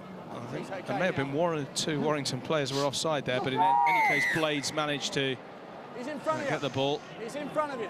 Offside. It's a penalty to Hull Kingston Rovers now. Warrington caught offside. I'd like the referee to communicate that a little bit better there. He was offside initially, and he said play on, and then when it didn't suit, he gave him offside. So Hull Kingston Rovers really need to score in this set. They do still have a chance, because at 8-0, I think that was the danger of Warrington taking that second power play, because had they made it 10-0, Hull KR couldn't equalise with just one try and a power play score. Now they can, and indeed they might, because George Griffin is careering in. And George Griffin with a terrific try close to the post. You can see the Hull KR players signaling to each other they need the power play. They're going to go for it. They've shown good skill. They're going to get it. And they've got it. Chris Heil. So within, what, 8 seconds, 10 seconds, 8-0 is 8 apiece. And that's why I think it was dangerous of Warrington not to take the drop goal conversion attempt when they scored their second try. That was superb. It just proves how easy it is to get that eight-point deficit, turned around. It's 8-all now, all to play for. And one of the favourites, Warrington, could be going out here, and that's a one-on-one ball steal. There's nothing wrong with that. Terrific play again from Chris Heil, the man who got that power play score, and it's game on. And in some ways, I would say this has been the most one-sided, actually, of the three quarter-finals we've had so far, and yet it's in the balance. And Hull Kingston Rovers could snatch it here. Griffin scored a terrific try. And there he was again. Ball's picked up by Carlisle, down to Liam Salter. Well, it's gone from the most one-sided to being the most exciting now that they've finished, that we've got in place, and he's through again. Well, this guy has been terrific, George Griffin. He shouldn't get away from Bobby Goulding Jr. and hasn't, but they're very close to the line, and they're going to win it at the death, I think, possibly here. That is Liam Salter, and this is a real shock. Are the champions on their way out of Rugby League's 9's competition? They're going to eat up the clock a little bit. They're not going to go for the power play. They're going to attempt the drop goal conversion. And what a turnaround, and what a very good score from Leon Salter, but made by the big prop, George Griffin. Good skill, great work from Griffin again, went through, clean break, and it's an interesting decision to kick the goal here, and he's struck it beautifully. It's over, and that's bought them, that took about 35 seconds to take that kick, so smart play all round by Hull KR. That was a terrific kick as well. 14-8, and Warrington have chosen to kick, but picked up for Hull KR by Jacob Blades, and he didn't try anything too fancy. I thought just for a moment he was going to try to run down the touchline. Another upset on the cards by the look of it, Dave. Yeah, what a competition this is turning out with these quarterfinals. We've had real shocks in, well, potentially 2 of the 3 games. I'll tell you what, if Mikey Bishie in that first game, if that long kick and chase hadn't hit the padding and wrong-footed him, we might have had 3 out of 3. But Leeds did win that first game. Cumbria shocking Wakefield. But this, well, this is the last play, and Warrington have got to score. We've only got 5 seconds to go. I don't know whether they realise how little time there is. They've got to get up. There's the hooter. Brad Dwyer tackled in possession. They'll play on. This is the very last play of the game. Hull KR can just throw it anywhere. It's caught brilliantly by... was it Burkitt? I think it was Burkitt, but he couldn't offload. And Hull Kingston Rovers have turned this round in quite astonishing style, Chris Thorman. The Warrington boys look gutted, don't they? They were very much in control of that game. Quick turnaround, try, power play, try, 8-all, you know. Total contrast to the first half performance. They kept coughing the ball up. Second half, they controlled the ball. Is it Griffin? Yeah, George Griffin. George Griffin, some great carries from him. Big try, big clean break to lead to the 3rd try, and yeah, well done Hull KR. Well, a real turnaround in fortune. So the final score there, Warrington 8, Hull Kingston Rovers 14. And our next game features our own championship side, one of our championship sides on Premier Sports, Featherstone Rovers, up against the mighty Wigan, top, of course, of Super League. And I think Natalie has the Featherstone coach with her. Certainly have Danny Evans joining us, and just a couple of minutes before you get into action, but the only representative from the championship, and it's a fierce competition. It's a good test for your guys, isn't it? And you're looking over the reserves. As a coach, what are you kind of looking for? What standard are these players at? We're under no illusions. This is going to be tough for us today, but this is where we want to be as a club. We want to be competing against the Super League clubs, and as a club as a whole, that we're doing everything that we can come next Super League application that we're thereabouts. And a tough test against Wigan. They've had a great run into today, haven't they? Undefeated. It's going to be a hard game for you. Yeah, Wigan are undefeated, and we come into the again underdogs, but we've everything to gain from this today. What do you want to take from the competition then today, away from this today? Just for the boys, I think they've done really well to get to the finals, and just to be able to compete today and give a good account of themselves. And of course we will see Jack Bustisi. We've seen him before on Premier Sports, but any more familiar faces that we'll see today? Yeah, there's a fair few out there. I don't like to single players out, but there's the likes of Kyron Johnson, Jack Buzzy, Tom Carr, that got bright futures in the game down at Featherstone. Danny, all the very best. We are almost ready for our next game. Plenty of action here on Premier Sports. We're almost ready for our next game. Let's go to the commentary team. David and Chris are with you. Thanks very much, Natalie. This the 4th and final quarter-final then, and Wigan against Featherstone Rovers. Featherstone Rovers from the Championship. They actually only won 4 of their 12 matches in qualifying. Wigan, 12 out of 12. Just to bring you up to date, if you are just tuning in to Premier Sports and our coverage here from Headingley of the Rugby League 9's, the score so far in the quarterfinals: Leeds 22, London 12, Wakefield 10, Cumbria 10, Wakefield 0. Sorry, I'd written that down the wrong way around. And Warrington 8, Hull Kingston Rovers 14. So we have had a couple of shocks, but Chris Thorman, this would be the shot to end them all, really. It absolutely would be. You know, you always admire watching the Wigan side. You know, they were televised last night. You know, everybody tunes in to watch them. You know, these are the stars of the future. You know, there's potentially a Sam Tompkins, a Josh Charnley of the future out there. I know they're only young men in themselves, but yeah, exciting to watch this Wigan side. And particularly, it's again it's against one of the championship sides and one of the best championship sides. So it's going to be interesting to watch this one. Well, that team of combined Championship 1 players from Cumbria did that county proud by beating Wakefield. I wonder if Featherstone can do Yorkshire proud here against the mighty Wigan. Remember, they gave him a great game, didn't they, in the Challenge Cup at what was Post Office Road, Big Fellas Stadium, and they've got the ball back immediately from the kickoff there. Wigan with Liam Carberry.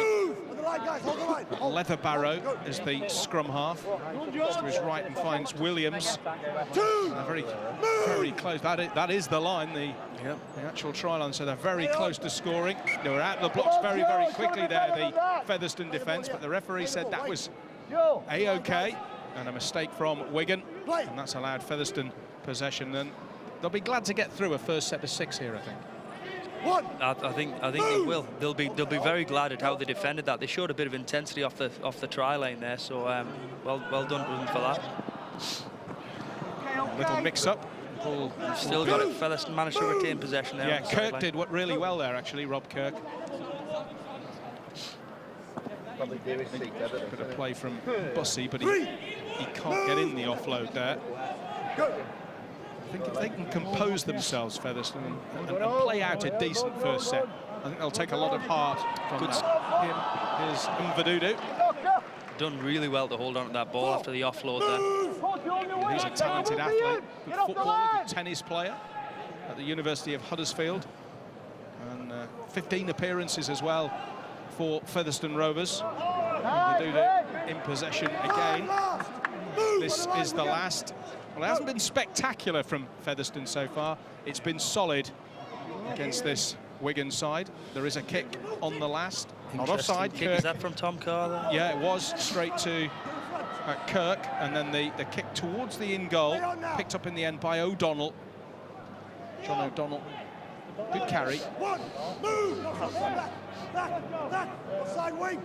I don't know. I looked at, he had some pace on here from here. It's Carberry again. Nice aggressive D there. Yeah, terrific so far from the championship side. More than 2 minutes gone. A little bit of space there for Ryan King. He is fast. Ryan King looks like he's got some gas there. I wouldn't give him the outside too often.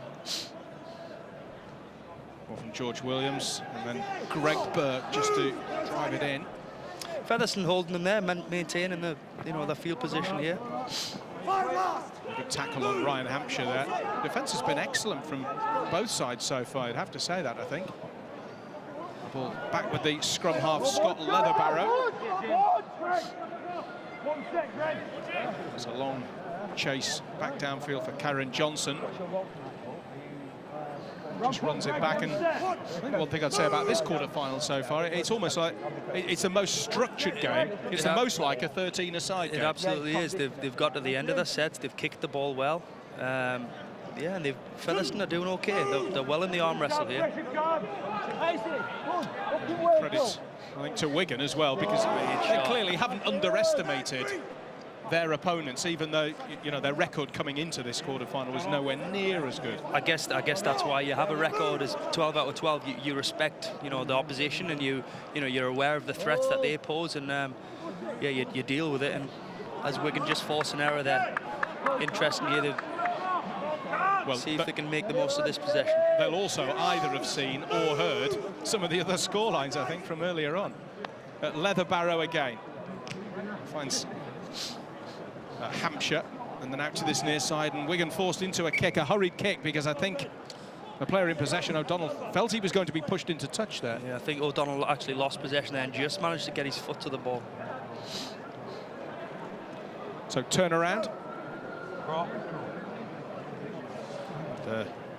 Featherstone have almost got through the first third of this match. The referee, I don't think saw that. I thought that ball was reefed.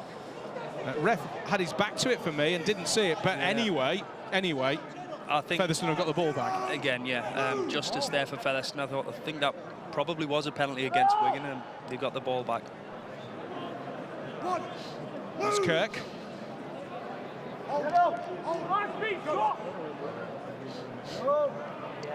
It's actually a former teammate of mine at the Huddersfield Giants, Tom Hemingway, out there pulling the strings. Very talented ball player on his day.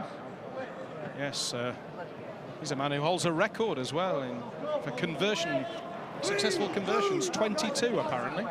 Once kicked he can certainly kick the ball. In a 132-0 victory, bizarrely, for Blackpool Panthers. Mvadudu down the left-hand channel. Looks a really good athlete. This is Perkins. Perkins collared, but collared illegally by Leatherbarrow.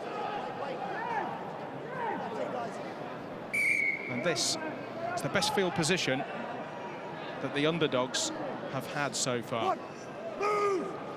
It is, and we've seen it's quite difficult to defend your own line, you know, from anything less than 20 metres out. Well, Carr found Brown, and Brown's pass just goes astray.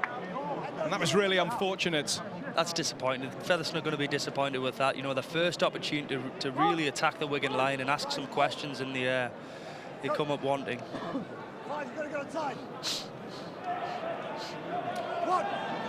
So Wigan to carry the ball out of their own 20. No score as yet. Forward pass. Well, they're going to get another chance. A minute and a half to go. Well, James Greenwood took the pass, but there wasn't a lot in it. I think the referee again probably got the decision right. And Eiley carries the ball forward. Jack Bettis waits at dummy half. This is Hemingway. Finds Nut Brown.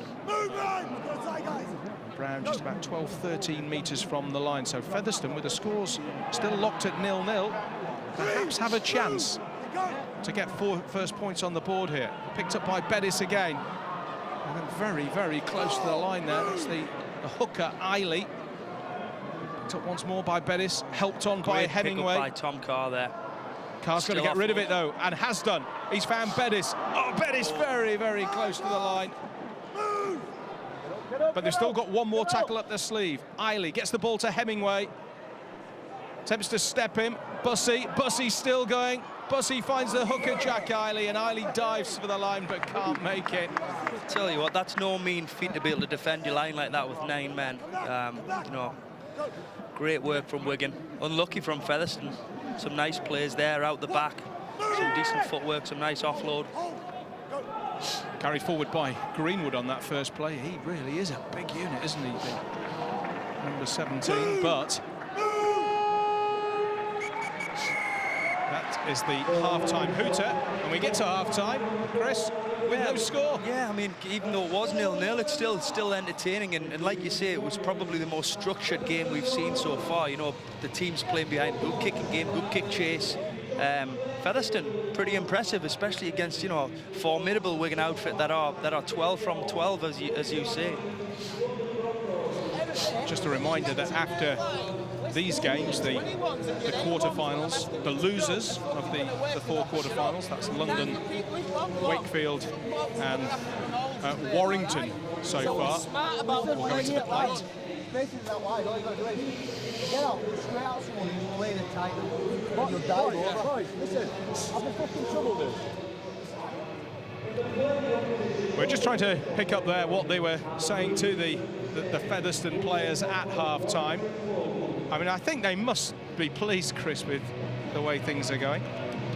I would be. Like I said earlier, you know, we spoke about Wigan being 12 from 12 in all of the 9's competitions so far.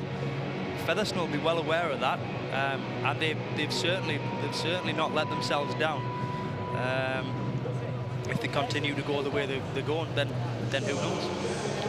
My only worry would be Wigan haven't had that much field position. I think if Wigan get a little bit more ball, then kind of good luck on that one.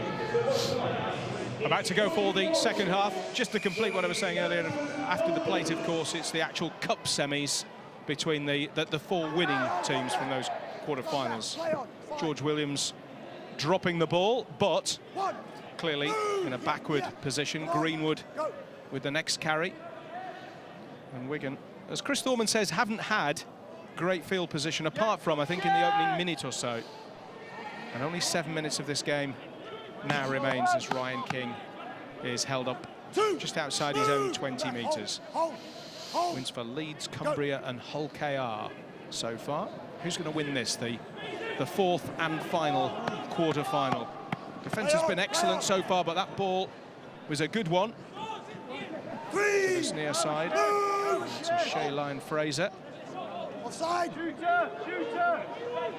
Williams passed to Leatherbarrow, and then the big man Greenwood is through. It's a really good and a really brave tackle from Tom Carr. It's a much bigger unit, but there's a little gap out on the far side. This looks like being a try for the Wigan Warriors. That's absolutely terrific play.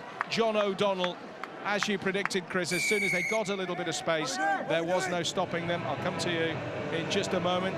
They're going for the power play. We had the referee's signal there, but they are going for the power play. 4-0 then, this to make it 8. They've only got this one play, though, at George Williams.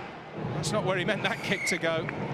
And it comes to nothing, and it remains just 4-0 to Wigan. I've learned from watching the teams when they score and whether they decide to... is that John O'Donnell scoring the try there? That's O'Donnell scoring the try. It is O'Donnell. Great work from him. He showed the ball to King outside, didn't need him, went in. But just on my point about the power play, it's interesting to see that the really well-organised teams, the well-coached sides, are aware of the rules, are aware of the power play, and they're almost organising themselves to do that as their teammates scoring the try. It's an interesting one to watch there. Wigan look very organised, I've got to say. And they have the lead now, Wigan, but a narrow lead. Not necessarily over for Featherstone. Bussey gets the ball to Hemingway. And Perkins does really well, and he's still going, Jake Perkins. Gets the ball out wide, I was going to say, to Kerry Johnson. And out of play on that far side. And a potentially good opportunity gone there, wasted. It was a little bit. You can see Wigan's defence is pretty good, though. They scrambled and they get numbers around the ball every time. Sort of Featherstone make a half break there.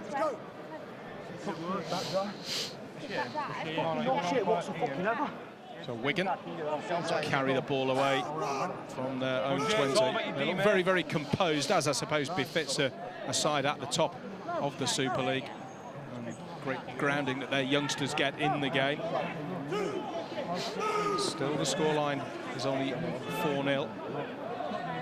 It's picked up by Hampshire and then returned to him down this near side, and perhaps a running opportunity for Fraser. Held up, he's just inside the Featherstone half. Flowed from Tierney initially, and then Leatherbarrow, and then O'Donnell, the try scorer, puts the ball down. It's a zero tackle, and on halfway the ball picked up by Mvadudu. Running slightly laterally there, but taking the tackle on the 40. Brown finds Brook, and Brook carrying the defender with him there. Am I allowed to say, come on, Fev? I think you probably are. Given I think the director's a Featherstone fan, you probably are. Yeah, I think supporting the underdog is a natural British trait. Absolutely, especially when it's against Wigan, you know, the dominant force. And that's Chris, by the way, that said that. Chris Thorman of York City Knights. Opportunity here. And he's got it down. Has he? He has got it down. Well, I wasn't sure. He took his time, the referee there. But that is absolutely terrific. Take from the two, boys. Featherstone Rovers. Kieran Johnson is going to go for the 2. I'm probably going to get some stick for saying, come on, Fev, now. Oh, I think you probably will. I think you can bank on it. You were saying take the 2. Our director, I'm going to take the 2. Yeah. And that's exactly what they've done. That's a terrific try. That really was, because, you know, he had to produce a lot of strength there. He did. Knock on from Wigan. Against 3 Wigan tacklers and now 3 Featherstone tacklers. You can see what that does to the Featherstone players. They're all backslapping, high-five, Yahoo, and they've got some fresh impetus here. I can see them going again. Nice carry. This could be the tournament of the underdog. If nice this result stays like it is, yes, it was Rob Kirk. Very good skill from Tom Carr there. Nice pick up off his bootlaces. Oh, that was, I think that was the take of the day, wasn't it, so far? Well done, Tom Carr. 30 metres out. Johnson for Featherstone. I mean, if they're confident defensively, they don't have to score again, really. They want to eat up the clock and play out their set. It was a kick towards the corner, picked up by Ryan King, left wing of the Wigan Warriors. Tom Hemingway just turning Wigan around, asking them to go 100 metres, basically. Well, Wakefield and Warrington, who won virtually all their games in qualifying, have both been beaten in the quarterfinals. Wigan won all 12 of their qualifying matches, and they are losing, and we have only 100 seconds of this match remaining. And Wigan, they're in possession, but they're at the wrong end of the ground. And that's a really good tackle again on Scott Leatherbarrow by Johnson. But this time Johnson's missed his man, and a chance for Hampshire to run. Hampshire There's opportunities on the left if they can get the ball there. And I think that's what Carberry's trying to do. He's played well for Wigan.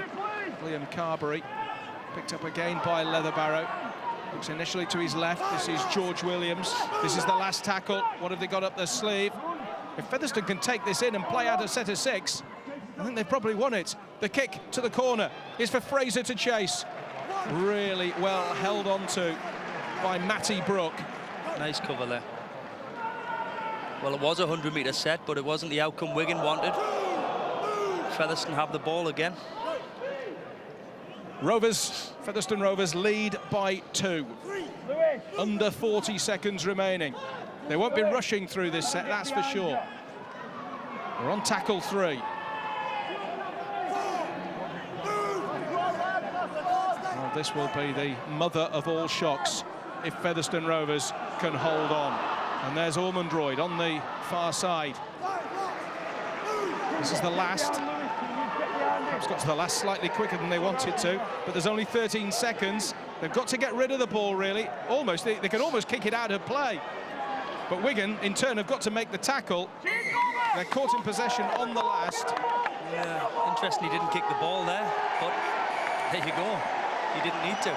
Well, he didn't, because they didn't even get... I thought Wigan would get one play there to score from halfway, but they didn't, and that is the shock of the round. We've had shocks already with Cumbria and Hull KR.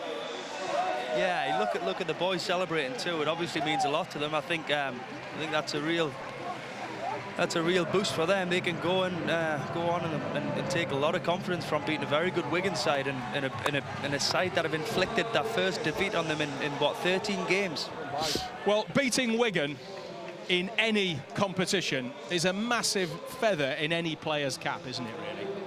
It sure is. You know, when you see you're lining up and you're against the cherry and white, you know that you're going to have to be at your best to beat them. And you know what, you could see from the Featherstone boys' reaction there how much it meant to them. Well, let's hand back down to Natalie. So the quarter-final lineup is certainly the cup semi-final lineup is probably quite different, Natalie, than we thought it would be. Certainly is, and Martin, there has been a great game there to finish the quarterfinals there. Featherstone, a huge cheer went up there. It means so much to them, doesn't it? Yeah, fantastic game. I think only one game today has gone to form, and that was probably the opening game when Leeds beat London. The subsequent 3 games, all upsets. Wigan, they haven't lost a game in the round robin competition. This is the first time they've lost. You know, they've played 13 games and they've lost this one. It's the most important one, and now they're in the plate. We're going to have a look at that final try that just won it for Featherstone. Just talk us through it, Martin, as we can see it on our screens here. Yeah, I think Tom Carr, number 1, the fullback, look at that. Tremendous leg drive and pace. Just kept going to the line. Defences were on top all game. I think it finished 6-4, pretty close, not much going, but yeah, he really did keep the legs pumping and just went over for a fantastic try, and you know, they kicked the goal and got the win. 4 games in then, anyone in particular that's impressed you, team-wise or player-wise? I think Cumbria, their defence, that game, the second game, was a pretty low-scoring game. Wakefield had only lost one game in the round-robin competitions. That was a fantastic game. Cumbria as a team, they defend well, but have they got the attacking weapons? They've got the experience. I think they're slightly older than some of the teams that they're playing against. I also thought the big number 8 in the third upset, Griffith, George Griffith, the big number 8, he's a player to look out for. You'll be seeing him in Super League pretty shortly. He had a lot of strength, took his try well, and helped set up the winning try in his game as well. Plenty more to come then here at Leeds Headingley Carnegie Stadium. We've got our plate semi-finals coming up and our cup semi-finals, and of course the fastest man in Rugby League. Join us again in just a few moments.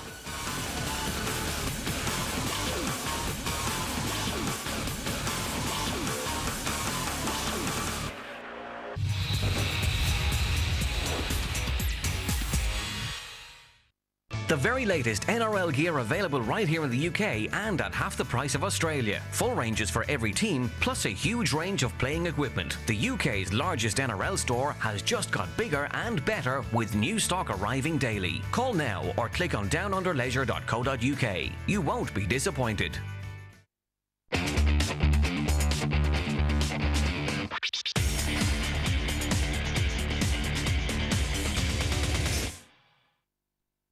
LoveRugbyLeague.com is the ultimate home on the web for rugby league news, stats and live scores. Join in the debate on our Facebook and Twitter pages. Show off your knowledge and win prizes in our fantasy league and tipping competitions. Keep up with everything Rugby League on our mobile app, available on iPhone and Android. Love Rugby League is your rugby league home on the internet.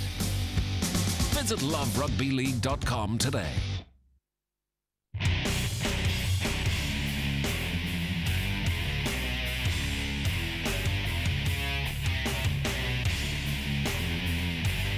NASCAR racing all season long. On July the 3rd, Premier Sports is moving to Sky Channel 428. Same great sport. Yes, he's gone right through. As they come to the line, 1 to go. And the Rangers score. Same great value, just a new place to find us. Well, that's excellent. So from July 3rd, you can continue to enjoy all the best of Premier Sports on Sky Channel 428. Join in the conversation with Premier Sports. Like us on Facebook and follow us on Twitter to be the first to know about live events and new sports. Visit premiersports.tv to find the links and get posting.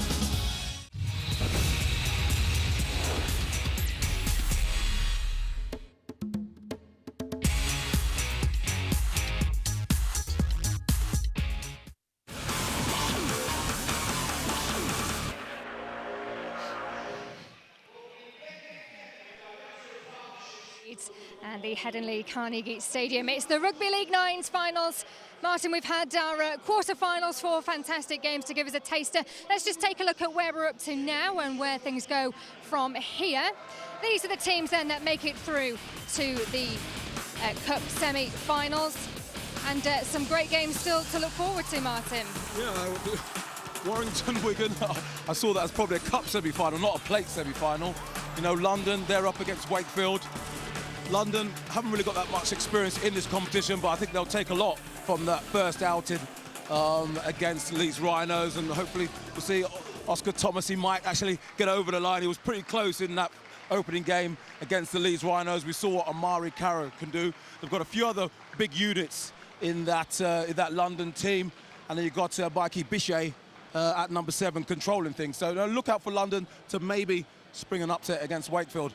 But I'm sure that Wigan, they'll be really upset to be in the plate competition now, and we have to see how they're going to react to that loss in their quarterfinal. Well, you say still things to play for, isn't it? They still want to put on a show, don't they, in those plate semis? Yeah, absolutely. You know, after losing, your opening game, it's a bit of a downer. But you have to refocus, reset your goals.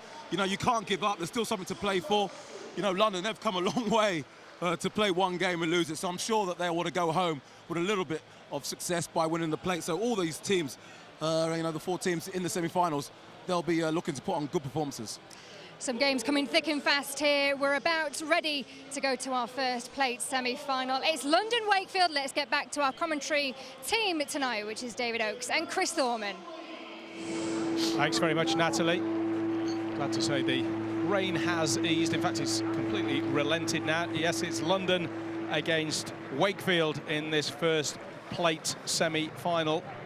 I think I think London probably knew it was always going to be tough, given that they were drawn against the Leeds Rhinos, who obviously have the home advantage and had done really well in the qualifying. Wakefield clearly would have expected to have beaten Cumbria. Well, Wakefield will be disappointed because I don't think they expected to lose. They didn't play well at all the last time out. But London, on the other hand, came up against a very good Leeds side, but again, still showed some really nice offensive stuff. It's going to be an interesting battle there. The pictures you're looking at the moment, by the way, this is Leeds Grammar School, who have won the Independent Schools Rugby League 9's trophy. I'll tell you what, when I was a boy, I don't think there were any independent schools playing rugby league. I think that shows we must have come somewhere up in the world. It's good to see, actually. They pulled up in the car park next to me, and very well-spoken young men they were. I think I'm right in saying they beat Silcote School from Wakefield in the final, but that's Leeds Grammar School. These are the Leeds Grammar School boys that have won the Independent Schools Trophy. We are waiting for London Broncos against Wakefield Trinity Wildcats in the first of the plate semi-finals. And the Broncos, well, I suppose you could say they were actually the only underdog that didn't spring a surprise. Yeah, it's funny reiterating the point that it is a plate final, because I think the next few, plate semi-final, my mistake. It could just as likely, the way the competition's gone, be a cup semi-final. That just shows how talented all of these teams are. And again, I think that it's maybe drying up a little bit. The rain hasn't been coming down. I still think controlling the ball is going to be really important, and playing a little bit of field position. And you know what? It would be nice to see some tries this game. Anybody particular on either of these sides that you're looking out for in this plate semi? There's certainly a lot of pace in the London side. Amari Caro has certainly got pace to burn, and he's a big boy. Looking at him from up here, 6'3" and well over 100 kg. So yeah, some good athletes. And that was Jack Anderson we were just taking a look at for the Wakefield Trinity Wildcats with the. Just on Jack Anderson, that's actually an interesting one. I've in my role as head coach at York Knights, I've been coaching York College, and Jack's actually a pupil at York College. Right. And I know that Wakefield have got really high hopes of him. He's only a young lad. He's only 17, 18, and he's been playing in their 20s and been really playing well for them this year. So we're about to get underway then. We've had the 4 quarterfinals. We've got a couple of plate semi-finals. There is a plate final to come for the winner of this match, but the loser, well, they can go home, pack up and go home if they don't want to watch the rest of the action. Their night's work is done, and for London, obviously, as Martin Afaya was saying, they've come a long way. Well, I don't know if London could potentially catch the earlier train home. I think they got the train up, so let's hope not for their sake, though. Well, maybe they'll win this. We shall see. It's Wakefield to kick off, and it's the high kick-off from Matty Wildy. That was a real tester. It was well taken in the end by Jack Dillon. I think we ought to give the big forward a little bit of credit there. Sure do. We know how difficult they are, and he struck it really nicely, Wildy there. The Broncos in this all dark blue kit. Nice contrast with Wakefield in their predominantly white, and that ball wasn't reefed out there illegally by Anderson. The referee said it was a mistake. Anakin gets the ball to this near side. This is Parkin, and Parkin is tackled, very well tackled by Bichet there. The referee said, play the ball inside the 20 metres, and this is Davey. Make it here, guys. Go. Dummy half is Fletcher. Wildy orchestrating things. Just puts the ball up to Davey. 3, stand. Hold your line. Bit of tackling still to do here for London, because they've got 3 tackles to play with. There's an overlap on the far side. If Anderson can get the ball out at the moment, he can't. That's good tackling from Mick Channing. Player with first team experience for the London Broncos. Wildy, they're looking dangerous, must score surely on this near side. Sam Parkin dives over, and Wakefield have the early lead against the Broncos. only been played less than 2 minutes. And they're going to go for the power play. Referee, that's the signal. The power play signal. One play for Wakefield to add to their lead. And I don't think they're going to do it. So just the 4 points, Chris Thorman. Yeah, interesting to see how Wakefield have started this game. They're looking a lot more composed. They're controlling the ball a lot more. Took his opportunity well. Power play, they actually worked the short side. If the pass had been out in front a little bit more, they could have doubled it up there. Malloy for the Broncos. Scored a couple of good tries against Leeds in their match, but beaten by 10 points in the end. Certainly saw flashes of brilliance from Oscar Thomas, the man in possession at the moment, just outside the 20 metres. London just happy to carry the ball out, one out at the minute. Igbenedian with the offload to McMeekan. Mike McMeekan. Really good carry from McMeekan. They're having a devil's own job to stop the big number 3 there. Oh, they're looking across the board, the London boys, there's some big athletes out there. Well, that's a great ball in acres of space, and that's a try for the Broncos. Forward pass, Dave. Just giving a forward pass there. Right, well, that was an interesting one. It was a long pass. I don't know. That's it. Out of his hands backwards, I thought, but. Wakefield in possession. They've dropped it on first tackle. Well, very fortunate. Well, here's the. Well, it was one of those 50-50. You've seen them given and seen them not given. In fairness, Wakefield probably got a rather fortunate call a little later than that. With that ball was dislodged and it seemed to go forward. Now there's a little bit of space. Work down the left-hand side.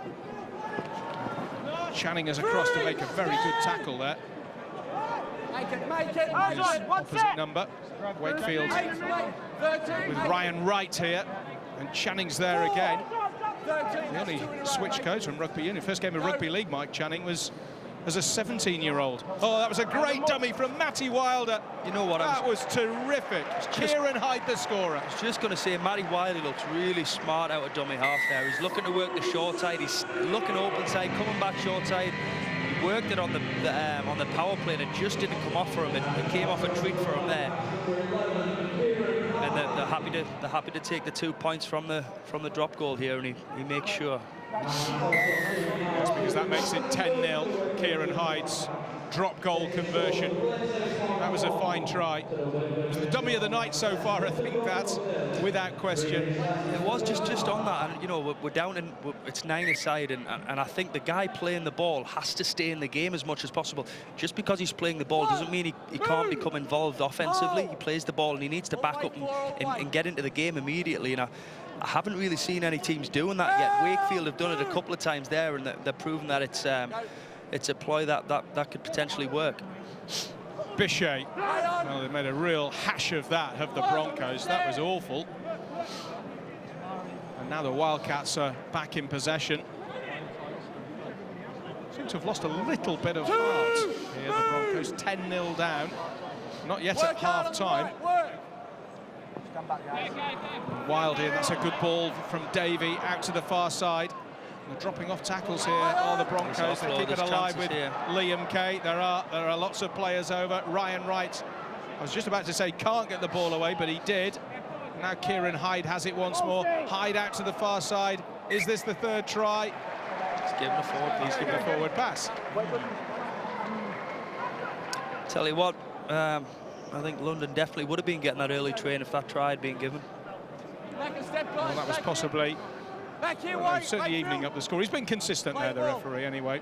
There were two sort of 50-50s, and he's disallowed them both. But London, it's a long way down to the other end of the field. 90 seconds remaining in this opening half. This is the first plate semi-final. London and Wakefield. It's a good ball out to that far side. McMeekan again. Tackled quite close to that touchline on the far side.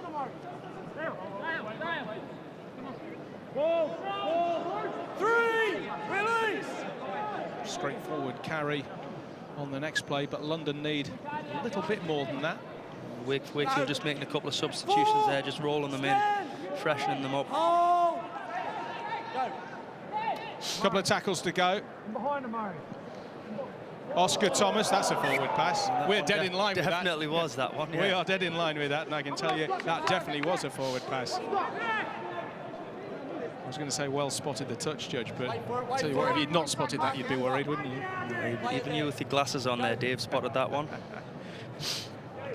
Here comes Slater, big forward, on from the interchange for Wakefield Wildcats into the last 25 seconds. Broncos trailing by 10. Davey and Wakefield looking to turn the screw, and that's a good ball, a good run from Davey, finds Josh Hardcastle, and Hardcastle eventually tackled by Caro.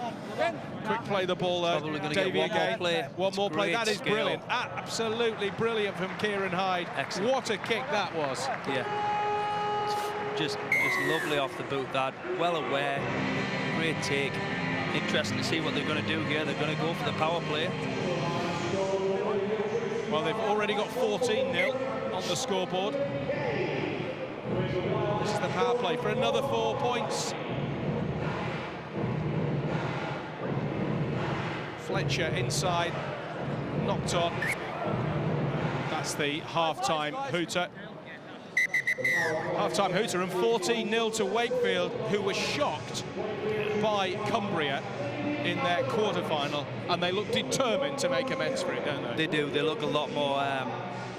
They're better prepared this time. You know, they're aware they're not taking their opposition lightly, which may have been the case against Cumbria. They look really well set up when they get the ball. They're controlling the ball a lot better. They've showed some really nice skill, as we saw in that last try. That kick to the corner, really well taken. And I have to say, I expected just a little bit more from the Broncos. They're clearly not quite as structured a team, but given some of the athletes they've got, just thought they might have been a little bit better in attack. Me too, actually. They don't know, they seem a little bit deflated. They don't seem to have much confidence about them right now. You know, this 9's is about expressing yourself and you know, having a crack offensively. You know, and they're not doing it right now. They're not. You're right. Well, that was Glenn Morrison with his Wakefield team. Last-minute preparations for the second period, but Wakefield are sitting pretty as we're about to start the second half. 14-0. I wonder if London were very, very deflated by losing to Leeds. They looked like they'd really set out their stall in that quarter-final to give Leeds the game of their lives. And as I said, if Oscar Thomas hadn't been so unlucky with the one that hit the base of the posts, but now they look very flat, and the kickoff hasn't worked for them either. They do. That just sort of emphasises my point there. They went for the short kick, the 10-metre kick, and went really high, and no pressure put on the Wakefield catcher at all. Wakefield in possession. With London tackled, but they don't have to do anything too clever if they don't want here, Wakefield Trinity, but they are going with Liam Kay, and Kay's done well on James Davey. Bombs what would have been a certain try there. And they're cutting through the middle like ribbons, aren't they, really, for the Broncos defence? They are. Nice right foot step there. This is McMeekan. He's probably been the best player, I think, for the Broncos, picked up by Sam Bolger. The ball is knocked down. That will be a knock-on. For a minute there, I didn't think the ref saw that one. I'm glad he did. I'm with you there. Now London really need to find something. Yeah, they need to find some energy. They need to do something. They definitely need to be to score the next try. I think their playmakers have just dropped off the pace a bit in this game. Bishy and Thomas, who I thought gave Leeds a really good test. But he did, and every time Oscar Thomas gets his hand on the ball, he's looking to create something. I think that the people around him need to sort of respond to him a little bit quicker than they actually are. Well, they've got a penalty. I wonder if this can put them back in the game. We've seen how things can turn around quickly. We saw it in that third quarter-final. Warrington 8-0 up and absolutely coasting, in all honesty, against Hull Kingston Rovers. Within 10 seconds, it was 8 apiece because of the try and the power play. And London will have to hope that something like that happens for them. Here is Omari Caro. Tell you what, Krasnicki was winding up there to carry the ball. I think he's going to carry it here. Well, they missed out Krasniki again. He's just come on the field and he's really anxious to get his hands on the ball. That's Channing. That's a lovely ball from Mick Channon. Finds Jimmy Morgan. Now London have lost their way a little. Oscar Thomas has it. Left side here. There's plenty of room. Oh, the pass from Oscar Thomas was so poor to McMeekan. He had two players. He could have given it to Caro, could have given it to McMeekan.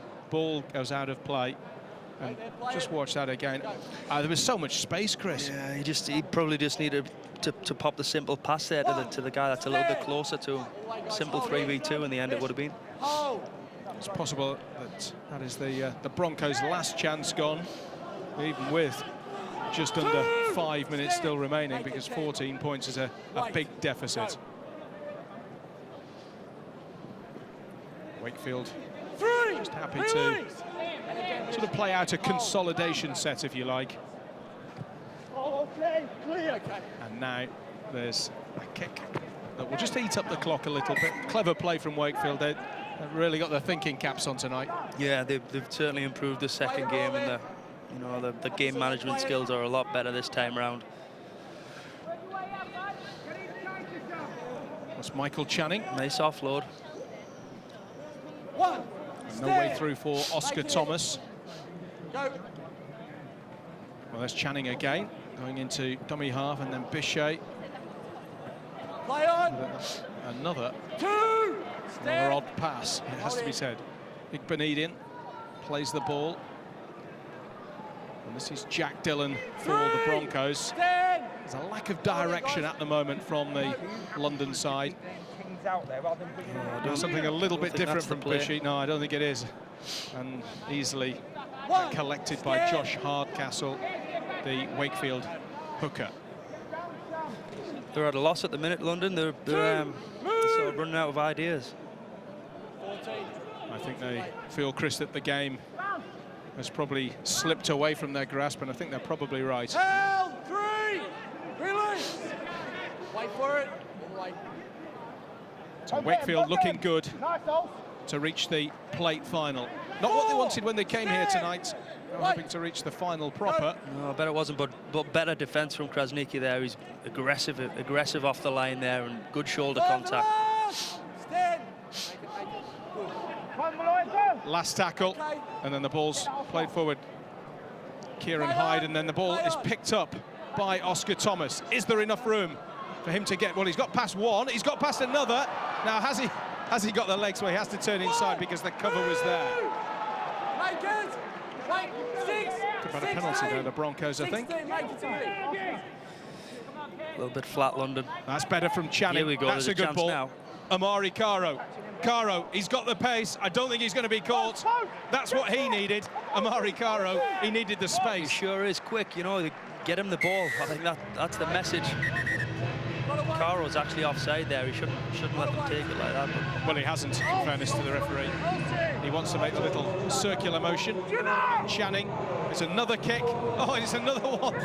It's another one that bounces off the padding. They've had no luck with the padding around the post. They haven't.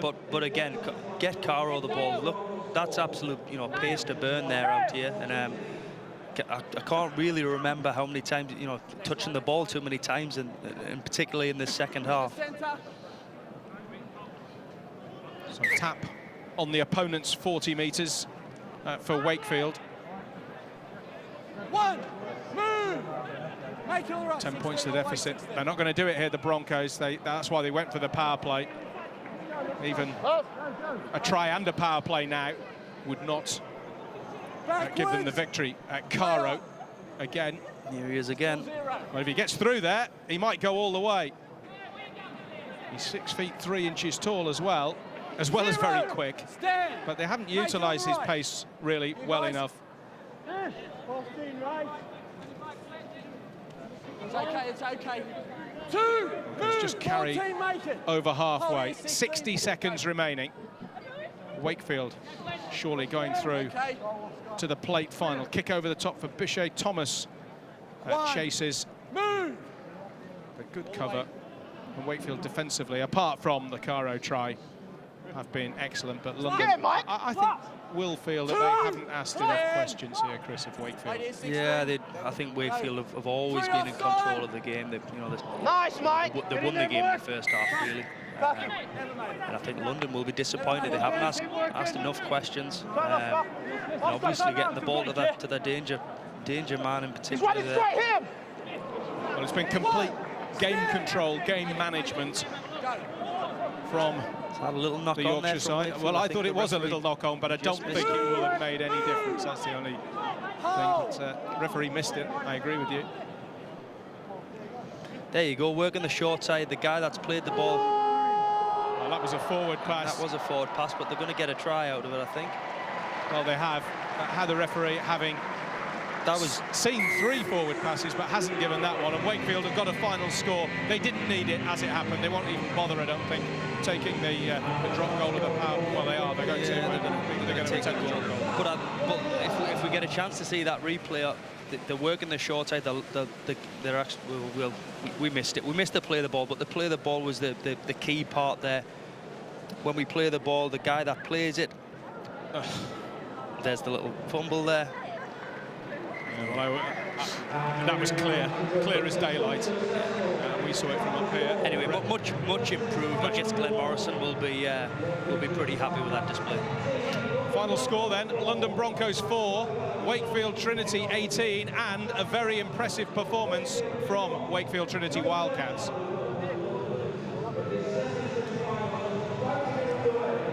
Thank you very much, guys. Another game done and dusted, but a very important man standing next to me.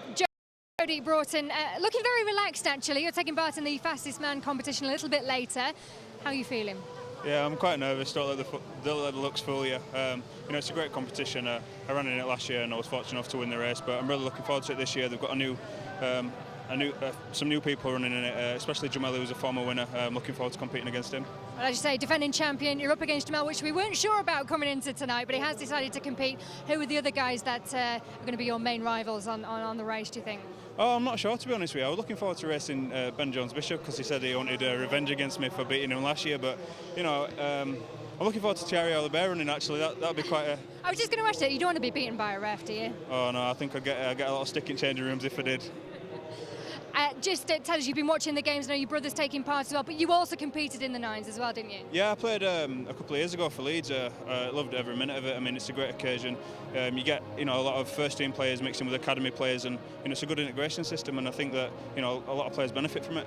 Jody, all the very best for later on. We'll see you a bit later. Let's get to our next game. We'll see his brother. It's Wigan and Warrington.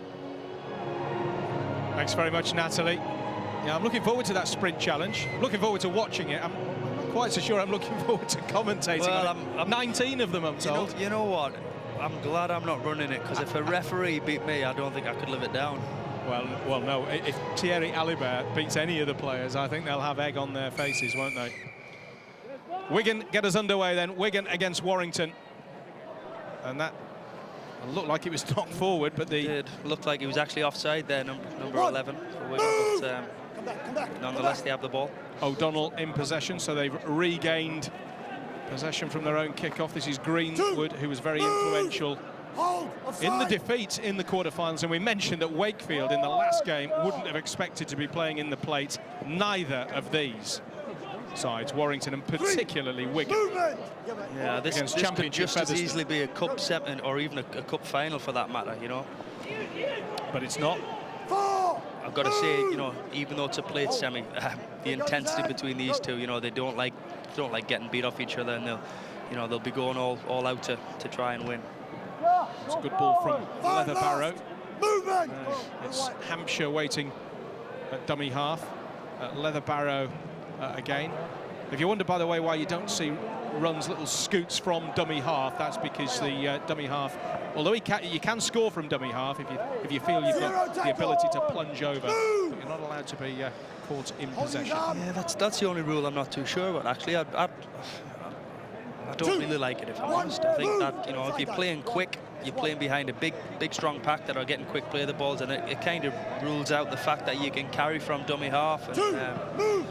And I know I'm aware that they want to make it free flowing and as many passes and offloads as possible. But you know, for a purist, I think that you want to play quick. You want to see a smart dummy half coming out. And you know what, we saw Brad Dwyer doing earlier, and he went from dummy half and he actually scored from dummy half. And Jordan Burke with a dangerous kick. It's a really difficult one for Fraser to deal with. And he hasn't, well, he's done his best, obviously, but he has been trapped in the in-goal. Again, great chase from Warrington. Actually, it was O'Donnell there filling in at full-back. But I don't think any of the Wigan players would have escaped there. It's a short restart, and it's Warrington with Liam Hume. Another famous surname. We've had Happy, Goulding, now one of the Humes. This is Andy Finn. It is. Is that Paul's son? It's one of them. I'm not quite sure which. To be honest, this is Hume again. It's the ball to Burke. Initially onto Goulding.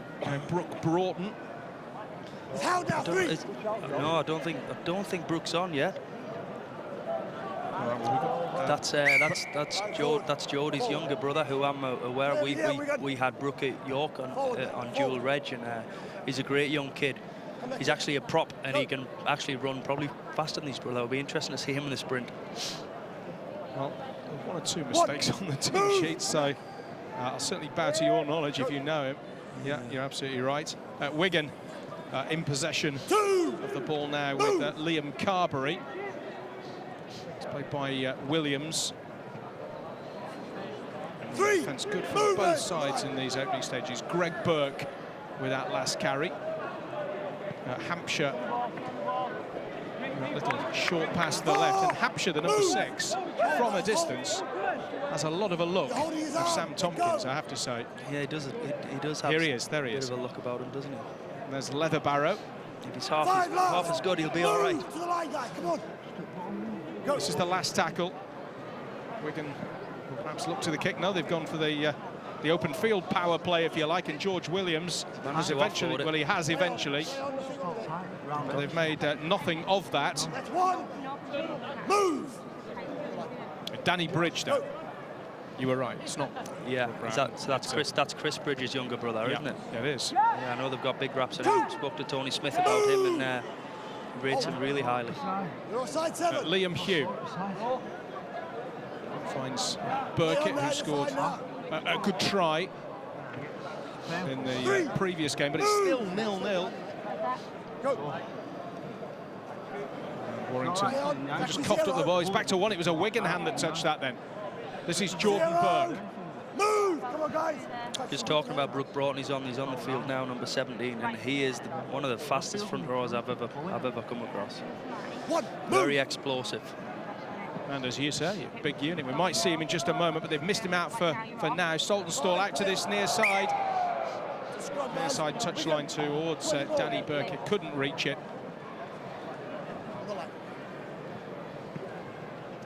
Wigan, well, they've managed to defend that.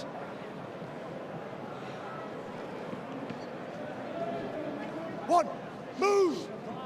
Just watching that again, and the pass was just a little bit too high, wasn't it? It wasn't the perfect pass by any means. Come back, guys. Keep going, 17. Go. Bullock with that previous run. There's the Tompkins lookalike, Ryan Hampshire, with the little offload. And they're really testing each other out here, and that's a penalty to Wigan, and a piggyback down the field. It has. They still seem to be sussing each other out, really. They're not asking many questions as of yet. And there's only a minute 50 to go. We've got a man down at the minute.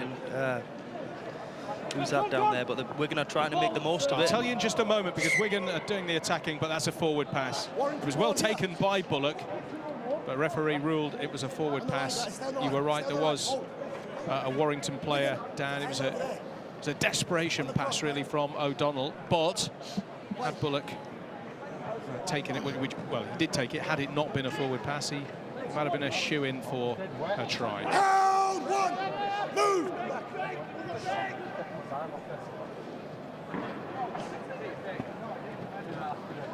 Mendeka on the previous play, just with that little offload. Now the ball's picked up by Hume. Out to the far side to Mendeka again.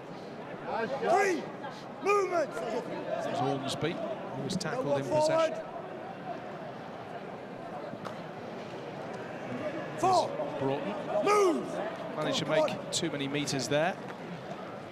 Warrington have it with Burke and Mendeka, and out to this near side. Opportunity perhaps for Burkitt. Burkitt turns the ball back inside. That's clearly drifted forward. Unfortunate for Warrington. 30 seconds left in this first period. Chris Thorman.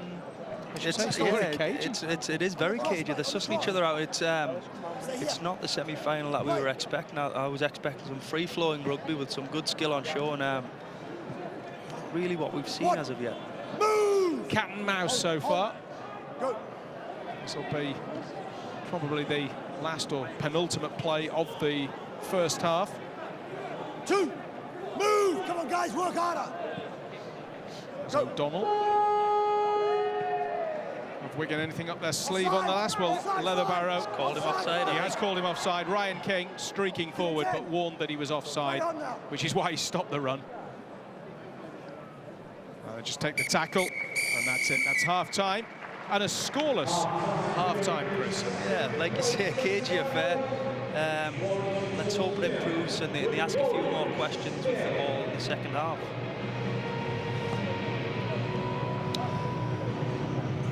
Well, the players will just regroup. You don't get much of a half-time break. It's quick-fire stuff. It is. Cumbrians just coming on to get a bit of a warm-up for. Just going off the last game for Wigan against Featherstone. Every time Ryan King got the ball, he was asking questions. He's obviously got pace to burn, and they're a bit reluctant to get him the ball. He'd probably be a little bit frustrated that he hasn't had more touches in this game. One player we've not seen from Warrington, of course, is Rhys Evans in that first period. I wonder whether he might be unleashed as a strike weapon late on. Yeah, obviously they've got a squad of 17, and they're trying to rotate as much as possible. Obviously, with them not being in the cup competition anymore, they're going to give a few boys that might not necessarily have got an opportunity in this semi. So the players break. Jamie Bloom's the referee of this game. He's telling the Cumbrian players who are practicing in preparation for their perhaps unexpected semi-final, which is to come next up against Leeds, the home side. And we're about to get underway in this second period. 7.5 minutes to go. 0-0 the score at the break. Ball's got to travel 10 metres and has. Well, Dwyer knocked on in the end, but it was a clever idea. I like it. He's trying, he's thinking. He's a smart rugby league player, is Brad Dwyer, and a little bit unlucky to knock the ball on there. Ball's played by Williams.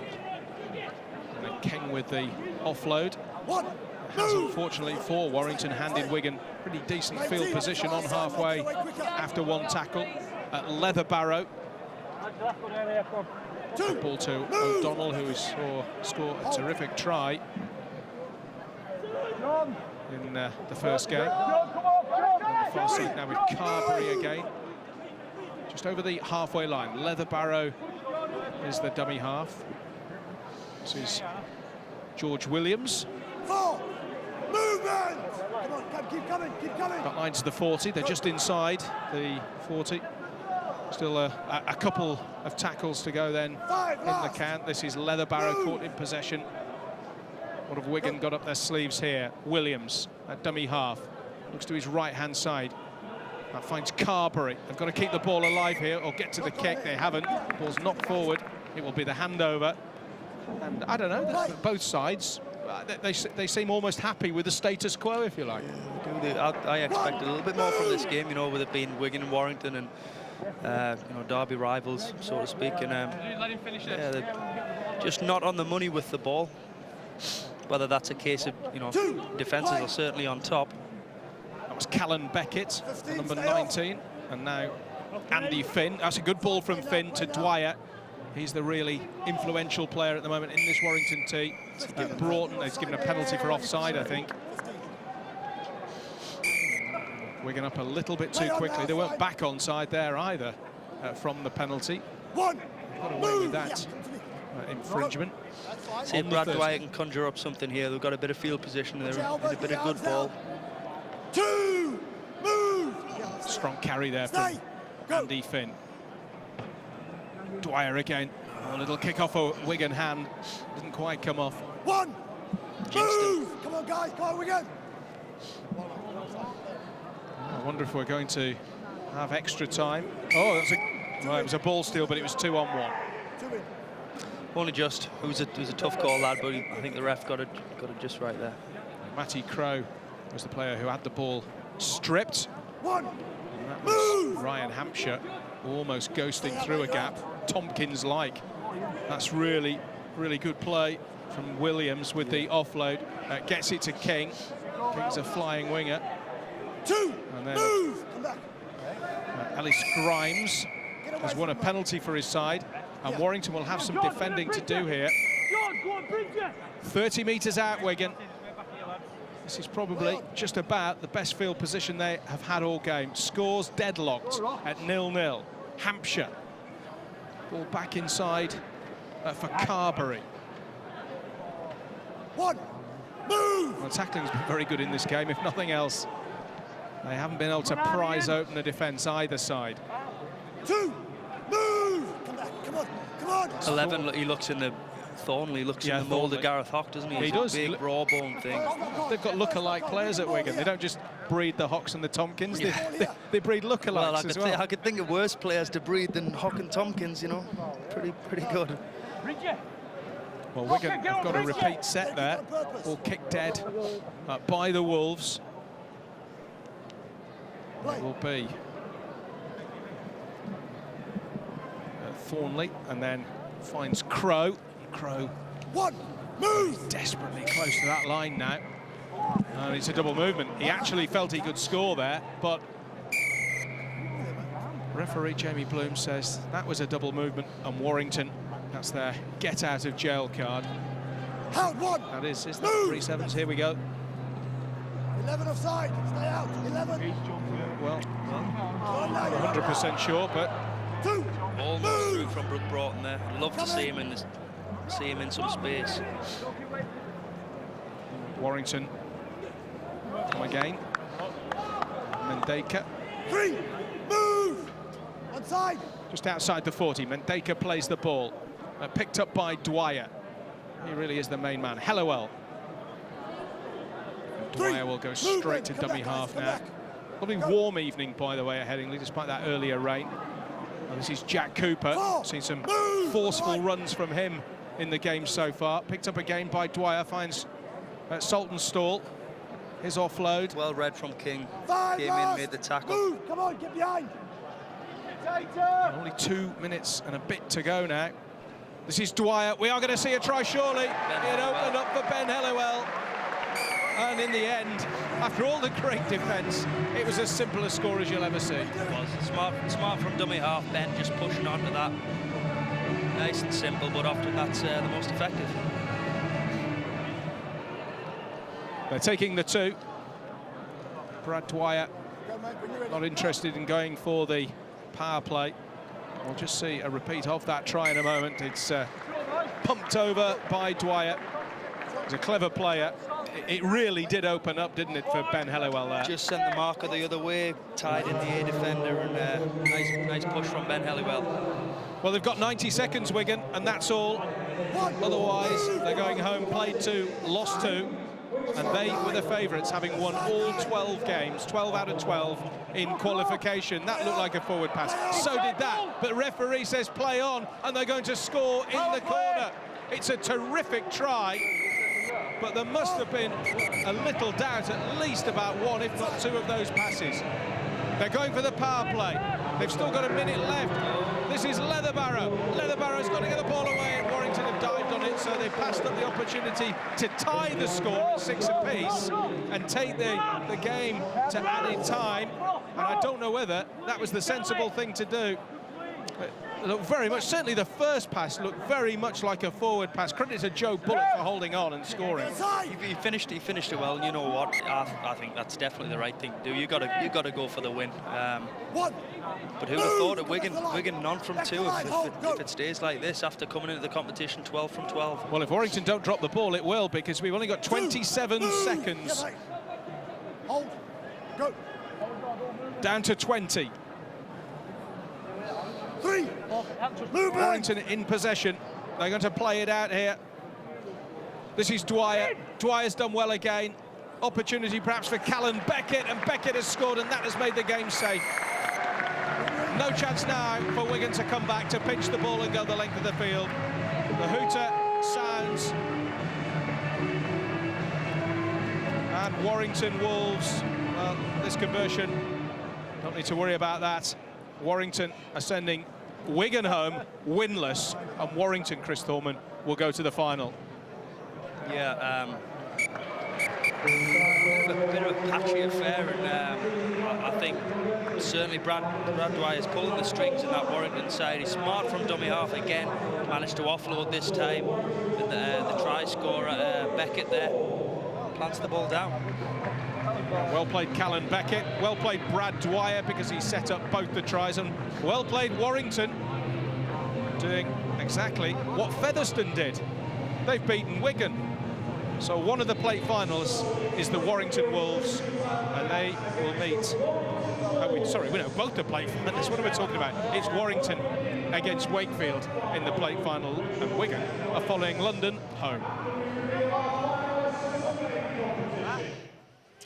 Martin, your thoughts then of that game with Warrington?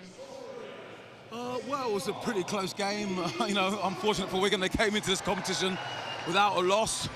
And, on the big night, they, haven't really lived up to their favourites billing and, haven't managed to win a game. It was a pretty tight game. Defence is on top for most of the game.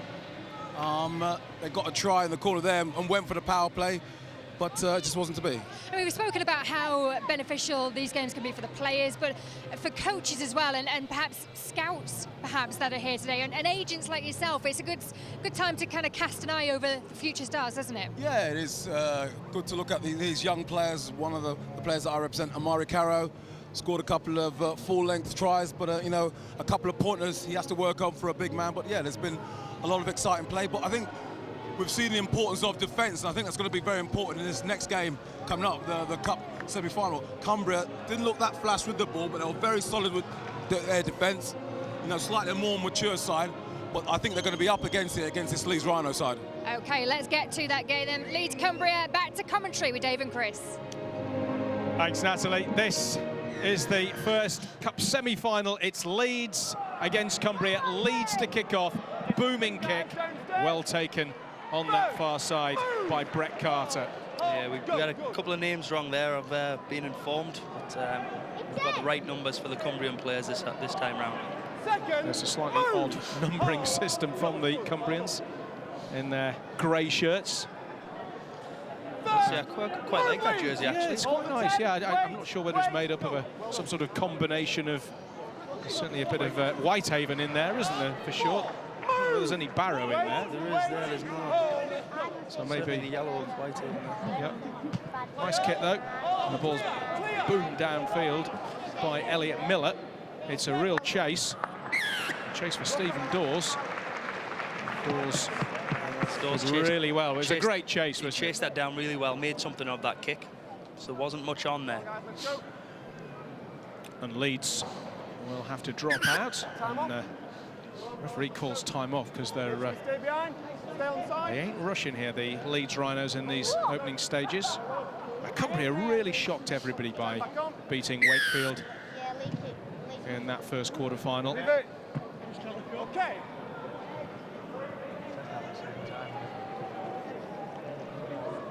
Cumbria then running the ball back. There's a danger that teams can find touch from goal line dropouts with only 9 opponents on the field. But they made sure that didn't happen. That's Hamzat on the far side, and then the ball was turned in by Forber. And Carter with the offload. Move! On the line, 2 feet. Go. Just carried in there by Dawes again. They're keeping the ball alive. They look like they've really grown in confidence. They absolutely do. I saw them sort of warming up earlier on the pitch, and they look like they're executing some really nice plays, and it'll be interesting to see if they can put them into play this game. Well, it was Forber with the pass. Nice offload from Seiss. There's opportunities on the left side here. Well, it's a great ball from Seiss, that, and if they can get the ball away, I think they're going to score here, and they have. Cumbria have got the try with Elliot Miller. Miller, the winger. Terrific stuff from the Cumbrians. They're going for the power play as well. The referee wants to make that little signal. Yeah, God forbid, get that signal right. Forber with the kick to the corner. It's well diffused. Yeah, it was nicely dealt with. Jamal Chisholm for the Leeds Rhinos. And here's the try again. It was Seiss before that. It was Seiss with a terrific ball. Yeah. And then out to this near side. And Elliot Miller did the rest. Good finish. Okay. So Leeds trailing. 3 minutes played. Most of the support, as you would imagine, inside Headingley, rooting for the Rhinos. This is Colton Roach. Held 2, move, 10 metres, play the ball. Cumbria's attack has been very good so far. How will their defence hold up against the Leeds Rhinos?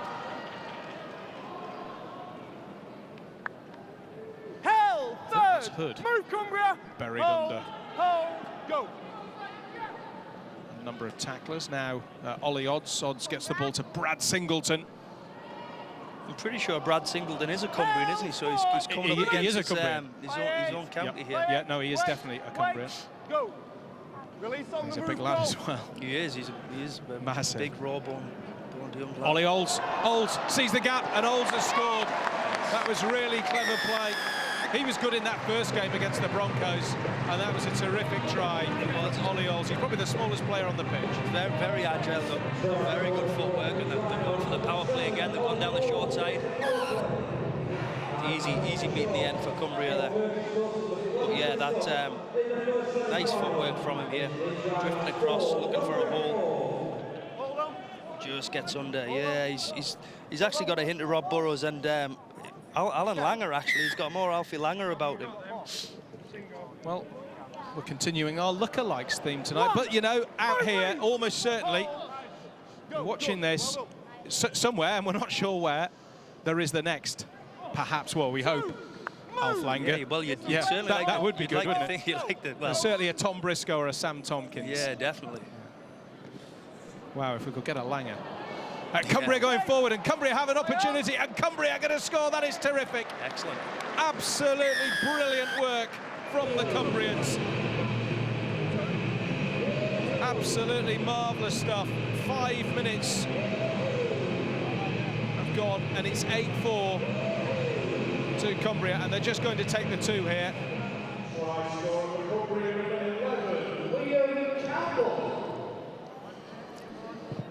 Just a bit of a signal to take the 2 from Cumbria, that they think it's going to be a close game. Certainly end-to-end stuff so far. Well, that was Liam Campbell and Brett Carter with the conversion. And it's 10-4 now to the Cumbrians, and a couple of minutes to go in this first period. Definitely a lot more exciting than the previous game, the Wigan-Warrington game. Yeah. Well, these are sides who know they can, 10 meters. or one of them, can make the actual, or will make the actual final. They have a lot to play for. It's Liam Hood inside. Yeah, terrific from Hood. Finds Jimmy Watson, and then the offload ball goes to ground, picked up by the Cumbrians. That's Hamzat in possession on the 20 metres. Held second, move, Leeds. Much more willing to throw the ball around these two teams as well. Penalty's going to give Cumbria a little bit of field position, though. Well, here they go with Sam G. Wait, go. Short of his own 40 metres. Forber offloads to Miller. Nice carry, strong carry from Miller. 10 meters, wait, go, good. Dummy half there was Seiss, who gave out a great ball for the first pass. Movement, 10 meters, go. G caught in possession on that far side, and now Olstrom with the offload. 4, Move, Leeds. Hold the 10. Go. Play on. Well, they're looking for another try here. This would really rock Leeds back on the heels. If that ball holds up, they could well get it, and they have. Referee thinks about it, checks for the offside. Happy with the grounding. And they've scored again in a 10-point advantage. Smart kick from Sice, I think, if I'm not wrong, and backed it up well. I really like the look of this Cumbrian side. They've got a lot of energy about them. They're really enthusiastic, and they look really well set up when they get the ball. They know exactly what they're doing. Carter, incredibly, misses the drop goal from right in front of the post, but here is the try. Lovely kick. Yeah, well, really well weighted. And it's Liam Campbell again. What a big player he is proving to be, Liam Campbell of Cumbria. And half-time, we get to half-time. I wasn't anticipating that score at half-time, Dave, I've got to say. Leeds 4, Cumbria 14, as the players meet now in the huddle. What a half that has been for the Cumbrians. James Lowe there, just having his word with the Leeds players. Barry McDermott also in that shot. And Leeds were hot favourites to win this match.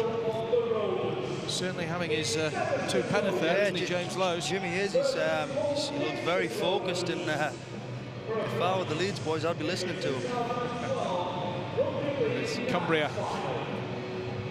And their talk's being actually led by Carl Sice. Very experienced player, of course, in that county.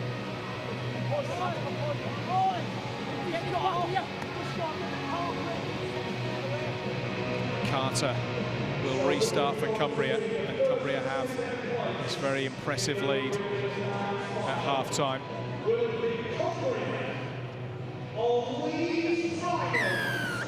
Carter with a kick off the side of his boot. Yes, he's hoping that bounces, and it has bounced, but they got lucky there, Leeds. Watson couldn't take it, but Jamel Chisholm did. Kindwurst falls close to the touchline. They've got the bit between their teeth here, Cumbria.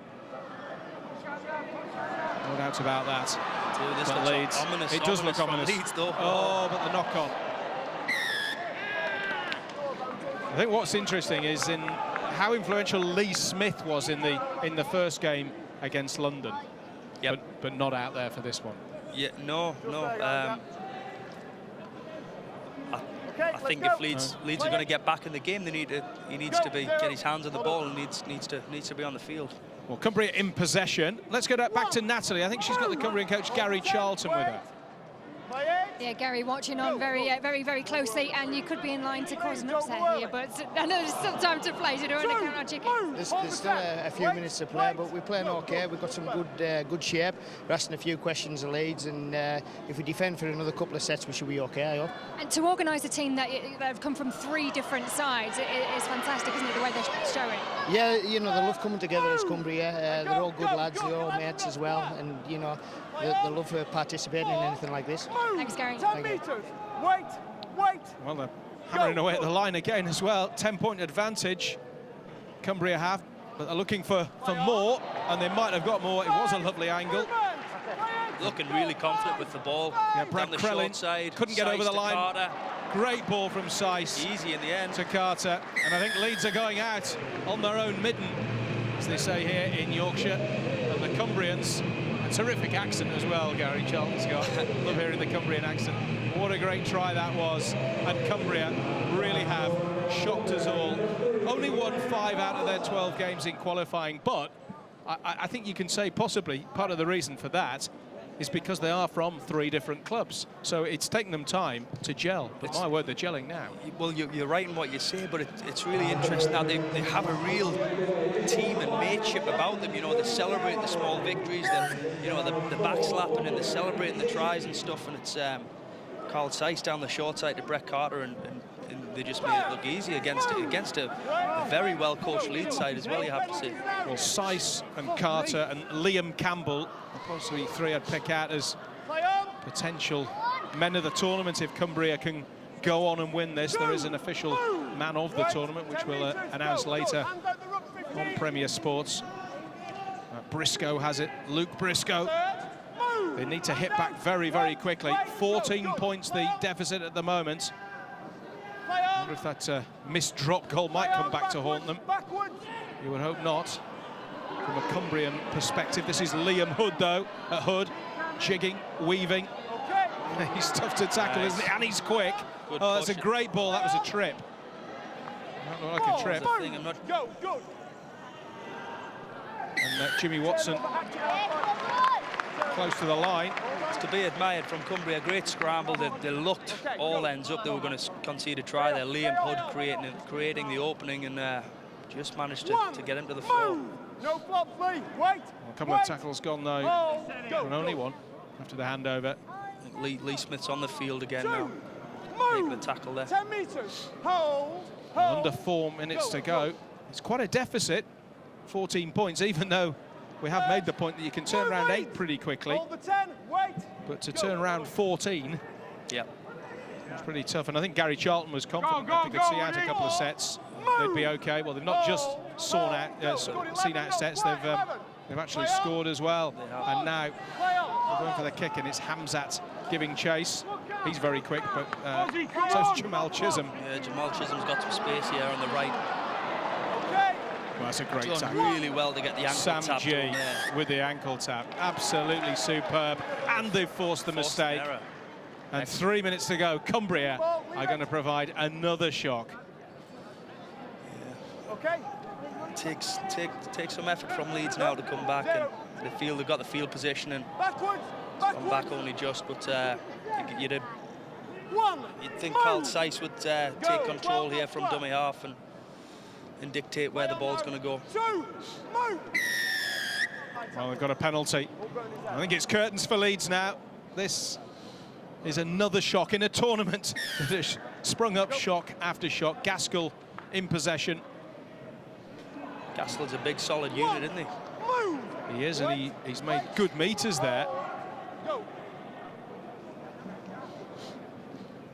Opportunities again on this near side. Forbes long pass to this near side to Hamzat.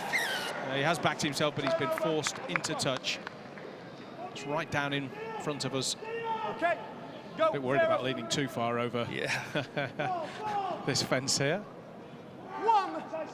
Just about to see that Hamzat hadn't quite made it here. You can just say Chisholm did just about enough. Corner flag goes flying. Help! 2 tackles, play the ball. Okay. Ref called held there, so we just go back. That's one of the really good rule changes that Rugby League introduced this season. Players hadn't heard.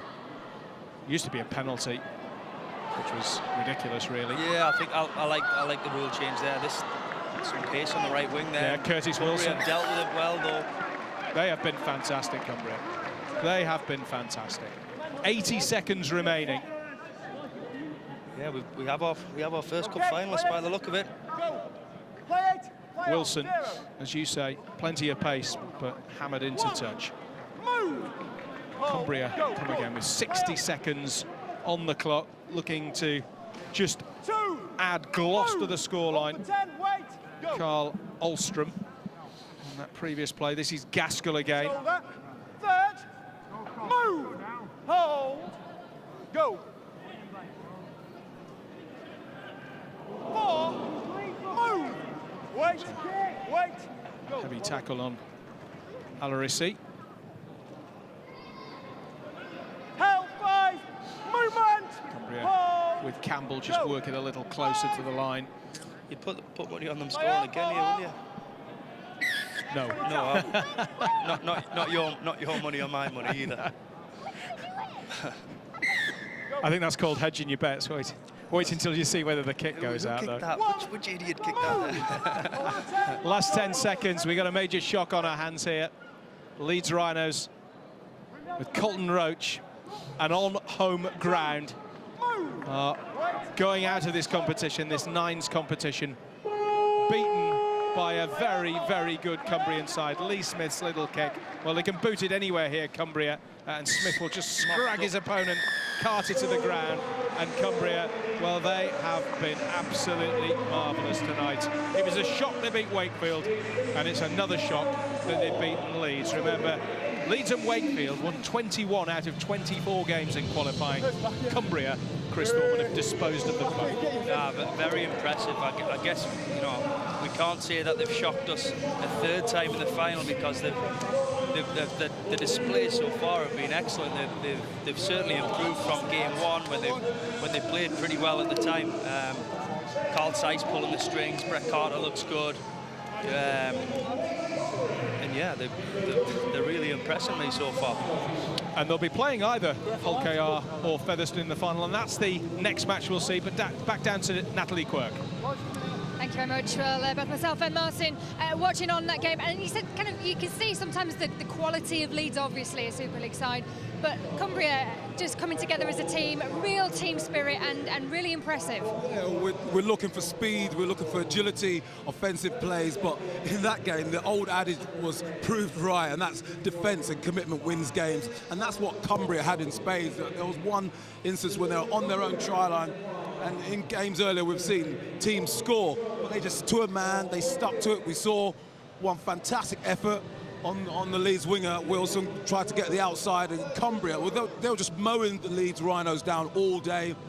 We talked about Jamal Chisholm. He's going in the sprint, but you know, it's all right having the speed, but you've got to try and get your hands on the ball. And the one time he did get an opportunity, Cumbria were there and they mowed him down. I think that performance has got to be the performance of the night by Cumbria, and it's all down to their defence, really. I know the likes of Stephen Dawes, Carl Ahlstrom at scrum half, and also Sam Geet in the centre. You know, they control things with the ball. But as I say, hats off to that defensive effort by Cumbria. They really wanted it and they got it. And next game almost ready. We're looking forward to it. I mean, we've been treated to a feast of rugby league action, haven't we? Yeah, it's a giant killer's night tonight, isn't it? And Featherstone, they've done the impossible. They're beating Wigan. I mean, even in the 13-a-side game, you know, they beat Casford earlier this year in the Challenge Cup, so they're no fearers or respecters of the Super League. They even gave Wigan a good go in the Challenge Cup, and they came out tonight. So, you know, look for Featherstone to give Hull KR a real go. But I'm looking at the big number 8 for Hull KR. Yeah, the big number 8. Griffin, I think his name escapes me. Yeah, look to him. He had a pretty good game in the quarter-final, and if he gets his hands on the ball, it's pretty hard to stop. Well, Martin, you're not the only one looking forward to it. Let's go to the commentary box with Dave and Chris. Thanks very much. So the final of the semi-finals, the last semi-final, Hull Kingston Rovers against Featherstone. George Griffin was the player Martin was talking about, and yes, he was terrific in the quarter-final. Hull KR's short kick-off strategy hasn't worked there, and it's Featherstone Rovers who are in possession. What a mightily impressive performance it was. We've raved about the Cumbrians, but Featherstone knocking out Wigan was also a major shot, Chris Thorman. Impressive in the first game for Featherstone. Tom Carr, again, he's showing some great footwork there. 3, move, come back, guys. Nat Brown tackled just inside the 40. Picked up by Hemingway, he was everywhere. Bussey with the offload. Just mistimed his run there. Yeah, mistimed the run. Penalty then to Hull Kingston Rovers. Early stages then of this cup semi-final. We know that Cumbria are into the final. I tell you what, Cumbria against Featherstone in the final really would put cat among the pigeons. That's another good run. That's Griffin, a player that Martin Afaya mentioned and we'd already picked out, I think. You know, we're talking about shocks and... Well, Baharrell with a brilliant run. Finds Sharif, and Sharif, is he going to get all the way? Oh! He's lost the ball in that collision. Well, credit to Jack Eiley, I think it was, the Featherstone hooker. For the defender, and a great tackle by the pad on the post as well. Just must have knocked the ball out. Nice break, good support on the inside. I think he's just going to slide in, but... Yeah, it's just elbow, I think, hit the padding first. That's why we have padding around rugby league posts. Brilliant run from Sharif. It was actually Jake Perkins. Let's credit the right player. It was Perkins who gave chase. Just made contact with his right elbow, and he's just having a look at it right now. We got another injury here to a Hull Kingston Rovers player, and this is the influential George Griffin. And I'm not sure, I only see his back at the moment, but I'm not sure he knows what day it is. He's walking off the field at a jaunty angle there. Yeah, he's holding his arm, his left arm, in a very strange position. Strong run. He's got his head in the wrong place, would you say? I think his head hit the floor on the way down too, so it's not in a good way there. That's a big loss for Hull Kingston Rovers. We said how influential he was in the opening game. Bussey gets the ball away, does really well, gets it to Hemingway. Hemingway will wait at dummy half on the next play. That's the halfway line you can see. Bussey again, just hands off Liam Salter. Great offload to Hemingway. Fantastic, and Hemingway. We're seeing some marvellous skills, being treated some really excellent rugby league in this shortened form, 7.5 minutes, 9-a-side rugby league. The ball is forward for Mvadudu to chase. Well played, Dave Peterson. Just mopped it up well. Well, this has been high quality so far, as you would expect from two sides desperate to reach the final. Salter stopped on his own, 10 metres. No score as yet. Just under 5 minutes to go in this first half. Hull Kingston Rovers in blue shirts. Good ball out to this near side. Chris Heil really well, gets the ball back inside to Baharrel. Oh, Baharrel seen the gap, didn't have the pace he felt, so he offloaded to Tyler Heppy. They're still going. This is Baharrel again. That's absolutely wonderful. Dave Scott's going to go in. Dummies to pass to Peterson, doesn't need him. Dave Scott scores, and Hull Kingston Rovers have the lead. Impressive try. It's gone through 6 or 7 pairs of hands there. A couple of nice offloads. Heil down the short side, and push, and they've ended up scoring on the right side. And it looks like they're going to take the drop kick and not go for the power play. That was one of the tries of the night, unquestionably. I'm surprised from this distance they're going to attempt the drop kick conversion. Expecting a tight game, obviously. They want the 2 points. Haven't been too many scored on the power play. And he's missed. Just pulled it. So it remains 4-0. First blood then to Hull Kingston Rovers. Of course, they were one of the teams that have scored from a power play, because they were 8-0 down to Warrington, weren't they? That's right, yeah. Who can forget that exciting finish? It's 8-point turnaround with immediate effect, you know, so you can't write off anyone's chances. Well, they brought them back into the game, and now they're leading against Featherstone Rovers from the Championship. But here are Rovers in possession. Eiley with the offload. Rovers just outside the 10. There's a couple of times it looked like they've got them on the short side, but they're just doing enough. OKR to stop. Hemingway in possession. They've had a good season. Featherstone currently second. They're at Halifax on Thursday night, a game you can see on Premier Sports. Tom Carr thinks about it and then just drives the ball in towards the post. And it will be Bettis at dummy half. Looks to his left, and there's an opportunity perhaps here for Eiley if he's got the strength. Not quite, with 3 men on him, and it's the handover. That was on the last tackle. They went for it, didn't come off for them, Chris. Yeah, good stuff. Nice D from Hull KR. Like I said, they sort of manufactured the 3v2 on the short side, and they just managed to deal with it. Winger coming in and making the right decision. Carry. Come on, guys, work hard. Just go. Short of their own 20 metres. Rovers have it with Salter. 3, move, hold, go. Sharif waits at dummy half, and then they flow to Carlisle initially. They keep it going through Tyler Heppy, and it was a very quick play, the ball. Sharif scampered away, got the offload. Could have been nasty, in the end wasn't. Essimont, and then the kick downfield, long kick, boom downfield by Keel Carlisle. Just outside his 40 there. Yeah. We play 40-20s. It's not one of the rules that are different. You can kick a 40-20 if you want. He was, as Chris Thorman says, just outside. Difference obviously being a play the ball rather than a scrum if the 40-20 does come off.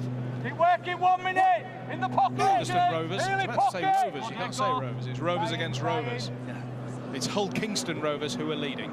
It's a narrow margin. 50-odd seconds remaining in this first period. Featherstone tie things up before half-time. Turned into a very nice night in West Yorkshire. Bussey caught in possession. Tom Carr, just wonder whether they might have a little chip kick over the top. One thing about 9's side, very rarely see an orthodox fullback. They find the wingers sort of dropping back, taking turns to drop back. Whoever's closest to the ball. That was Bussey's kick, but with so few seconds, I think they probably need to improvise a little bit there. Picked up by Dave Scott, who's the only try scorer so far tonight. There goes the scrum half, Matthew Baharrell, and there is the half-time hooter. And this is a very, very closely contested and a very, very even first half, Chris Thorman, that sees Hull Kingston Rovers leading, but only by 4-0. Sure is. Just the fact that Hull KR are being able to defend the line a little bit better than Featherstone did is the main difference between them. Not a lot to choose between them right now, though, the two Rovers. Well, there's the Featherstone players. Just obviously taking on some liquid.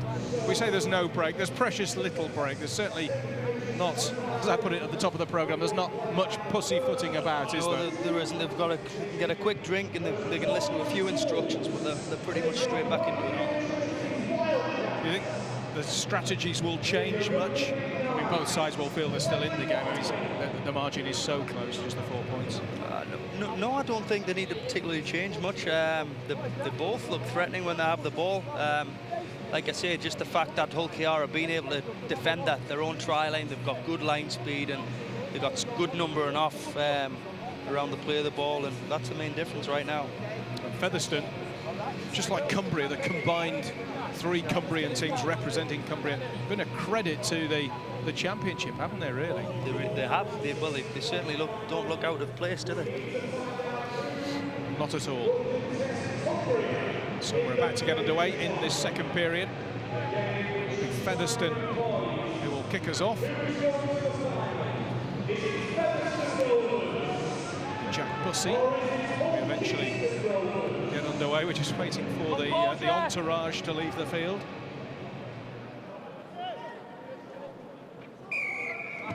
Bussey with a ginormous bomb. Good chase. That was a knock-on. First knock-ons against Hull Kingston Rovers.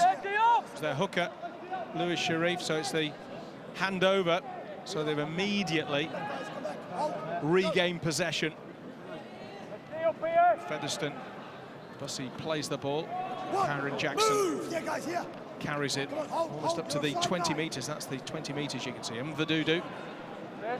Finds Perkins.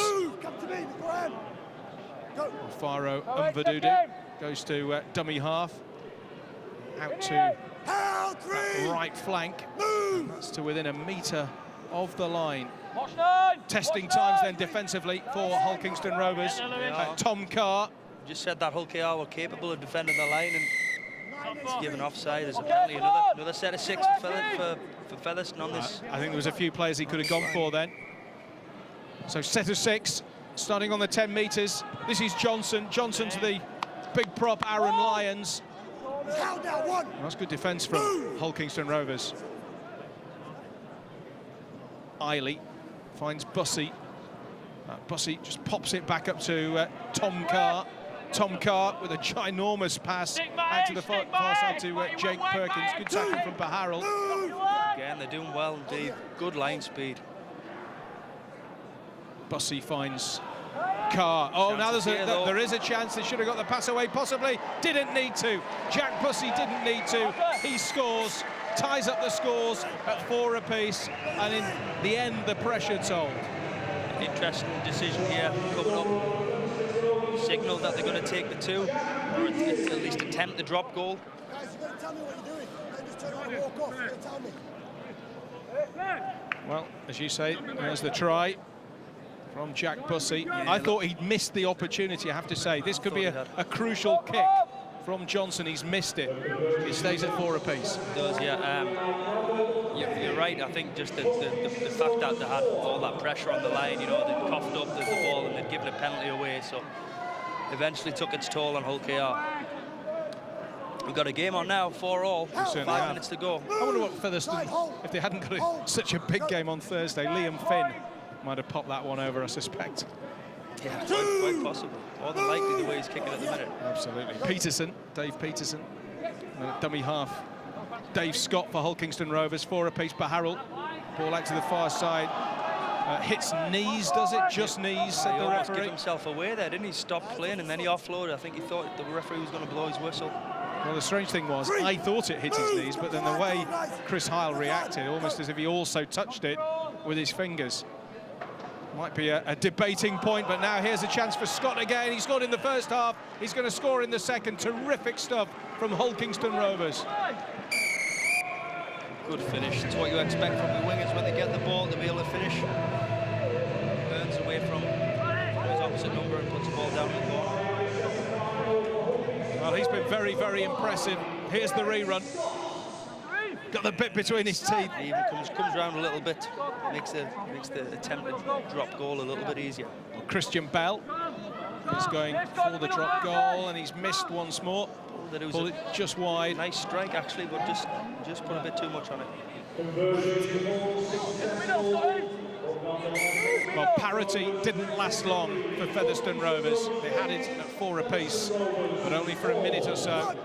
And now just 3 minutes remaining.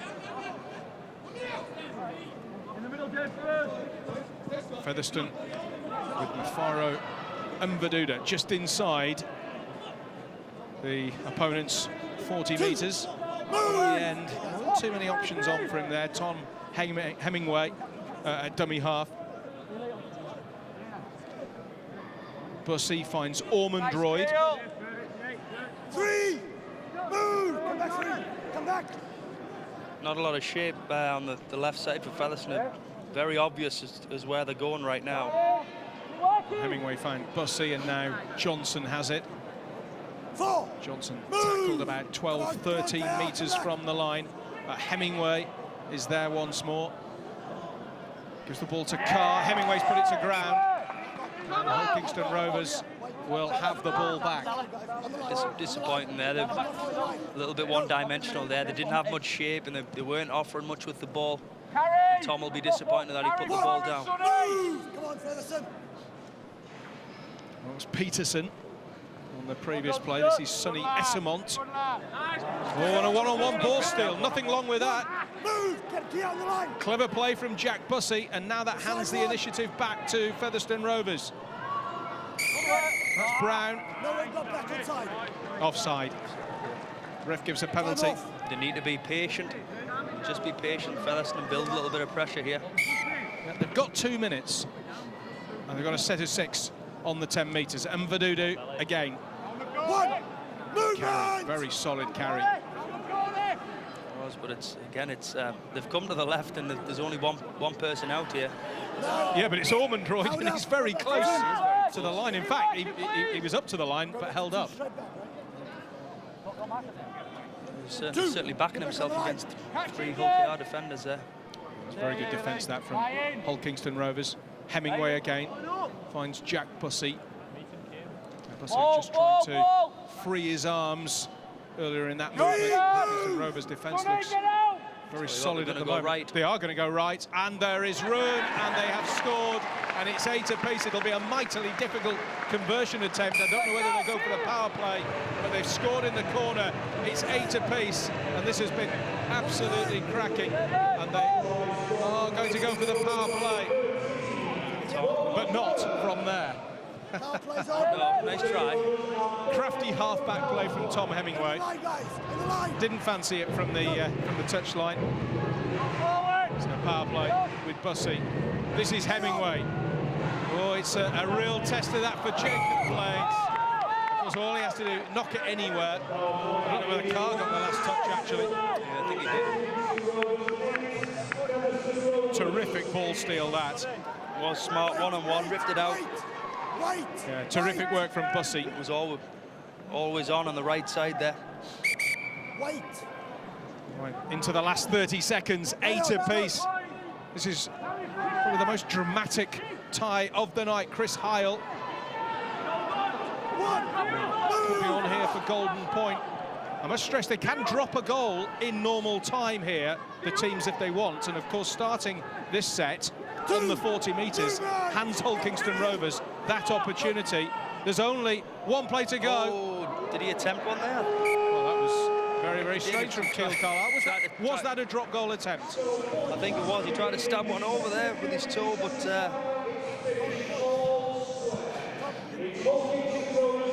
anyway, it's nicely poised going into our first round at golden point. Yeah, we are going to see Keil Carlisle. Yeah, no, he did try for the drop goal. I think he did. He would have been better off trying to kick that with his left foot there. But, I've seen better efforts. I suspect he didn't fancy it with his left foot. Very unorthodox way of trying to kick a drop goal, I think it's fair to say. So it's 8 apiece, and it's extra time, and it's golden point extra time. I'm sure you all understand the concept, but basically any sort of point, it looks like they win. Toss the coin to decide who starts with the ball again and decide which end they're going to play at. Dave Peterson is in there. He'll make the decision. Either way, whoever scores next wins and gets to the final and plays Cumbria.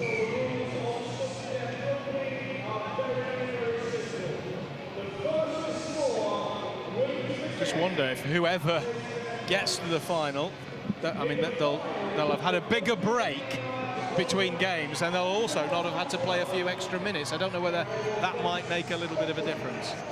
Possibly. Quite possibly. Right now, though, you know, if you get in a final, you know, the adrenaline's flowing, and I don't think it should matter too much when it is only 7.5 minutes each way.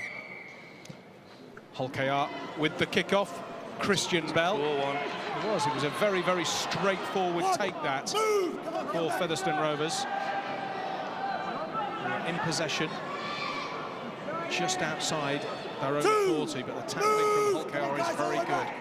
Aaron Ollett making that latest tackle. All worked out along the line to Unvadudu, to the big man Aaron Lyons. Lyons tackled on halfway. He picked up by Nat Brown. Unvadudu again. Move! Come on, guys! Still outside the 40. A couple of tackles to go in this set. Perkins wide out to that far side. Let's play on. Not a ball still, just a plain drop ball. Dave Peterson. It's a zero tackle anyway, zero! I don't know, it's different than 13 aside here, because obviously you can get down the field quicker. One way of doing it is 5 drives on the drop goal. The other way is trying to find some space out wide. Yeah, I don't like the idea of 5 drives and a kick. You know, I think there's plenty tries to be had, especially the tiring defences now. It's come to the end. Obviously, we're in the golden point. They're going to be a little bit more tired in defence. And that's 6 again for Hull KR. So I'd just stay composed and be patient with the ball, and hopefully an opportunity will present itself. That was the zero tackle. Dave Peterson takes the tackle. That's the 30-metre markings. So patience could be the key here. Aaron Ollett. 8 apiece, 2 tries apiece. And they're going for the drop goal from distance from Christian Bell. Not a great attempt. They had tackles up their sleeve. They could have got a lot nearer, I think. Yeah, it's, like you say, it's not the same as 13 aside. I guess there's not going to be much kick pressure on you either, but for me, keep the ball in hand, and hopefully an opportunity will come about and you can score a try. Movement! Come on, guys, all the way back. I think if they'd have gone a couple more tackles towards the line and got really within range. Absolutely. You know, not a 30-metre speculator. Not everybody is Scott Duro. of the Catalans. So if you manage to see that one from Friday night. Hull KR on the receiving end of that one, of course. And now Featherstone Rovers trying to make them pay here. Kieran Johnson grounded just inside the Hull Kingston Rovers half. Hemingway out to Perkins. Picked up by Bedis at dummy half. Not the best of passes. Dealt with it well, though. Very clever. The soccer skill there from Kieran Johnson. Picked up by Bedis as well. They're too far out, surely, for a drop goal. Well, they've thrown the ball away. Tyler Heppy's come away with it. That was not the last tackle. They must have thought it was. That was a forward pass to Peterson. Well, I don't expect the referee to have seen that, but quite why the touch judge didn't, I don't know. Featherstone got the ball back. I was just going to say Hull KR need to be patient in possession of the ball, and they've come up with a mistake. It's the captain too. And it should have been a penalty as well, because Peterson pushed his man there at the play of the ball. He was so annoyed with himself. And Vidudu finds a little bit of space. Takes 3 to stop him. Bedis finds Hemingway. They're looking good here, Featherstone. Tom Carr looking for an opening. Nice offload though. Nat Brown. Brown with the floated pass. Well taken by Jack Bussey. Big overlap on the right-hand side. As Chris alluded to there. Well, it is. They're very right side dominant, Featherstone. They seem to put all their players there. And Tom Hemingway's gone for the drop goal, but he's just hooked it. And yeah, across the face of the post there for Tom Hemingway. It was actually charged down. It was touched in flight by Hull KR, and he's given a dropout. Well, Peterson's going off. He looks like he's carrying an injury. And I hadn't seen from our angle that was actually touched. But it's a goal line dropout. It obviously was touched in flight, as you say. And this is a chance to really turn the screw a little bit, although that's a terrific goal line dropout, it has to be said. Picked up by Hemingway. Now Hemingway tries to dart past the first man. It's a good tackle, that from Sharif. Lions. Lions with the offload. This is Bedis. Only about 25 metres from the line now, Jack Bedis. Lots of tackles in hand. Go, Tom. Back to Bussey. This is Hemingway. Hemingway's going to do it. Hemingway's done it for Featherstone Rovers. And would you believe it? 8 teams contested this Rugby League 9's. And the 2 from outside Super League have got to the final. The combined Cumbrian side will meet Featherstone in the final, and Hull Kingston Rovers will play off in the plate. Yeah. Well, wow. Would you believe it? I was going to tip Tom Hemingway up to be the one to attempt the drop goal, and he did previously, and he's come up with something even better. He's come up with a try under the posts. Great work, excellent for the championship. The fact that Featherstone have progressed to the final, and well, who'd have thought it? Cumbria and Featherstone. Well, that makes for an absolutely terrific final for Premier Sports viewers. Look at Hemingway go there. Burst through. It was a big gap. Took a bit of a risk actually diving for the line like that, but Tommy Hemingway, cheeky chappy, half-back, has won it in golden point extra time for Featherstone Rovers. So Featherstone against Cumbria in the final.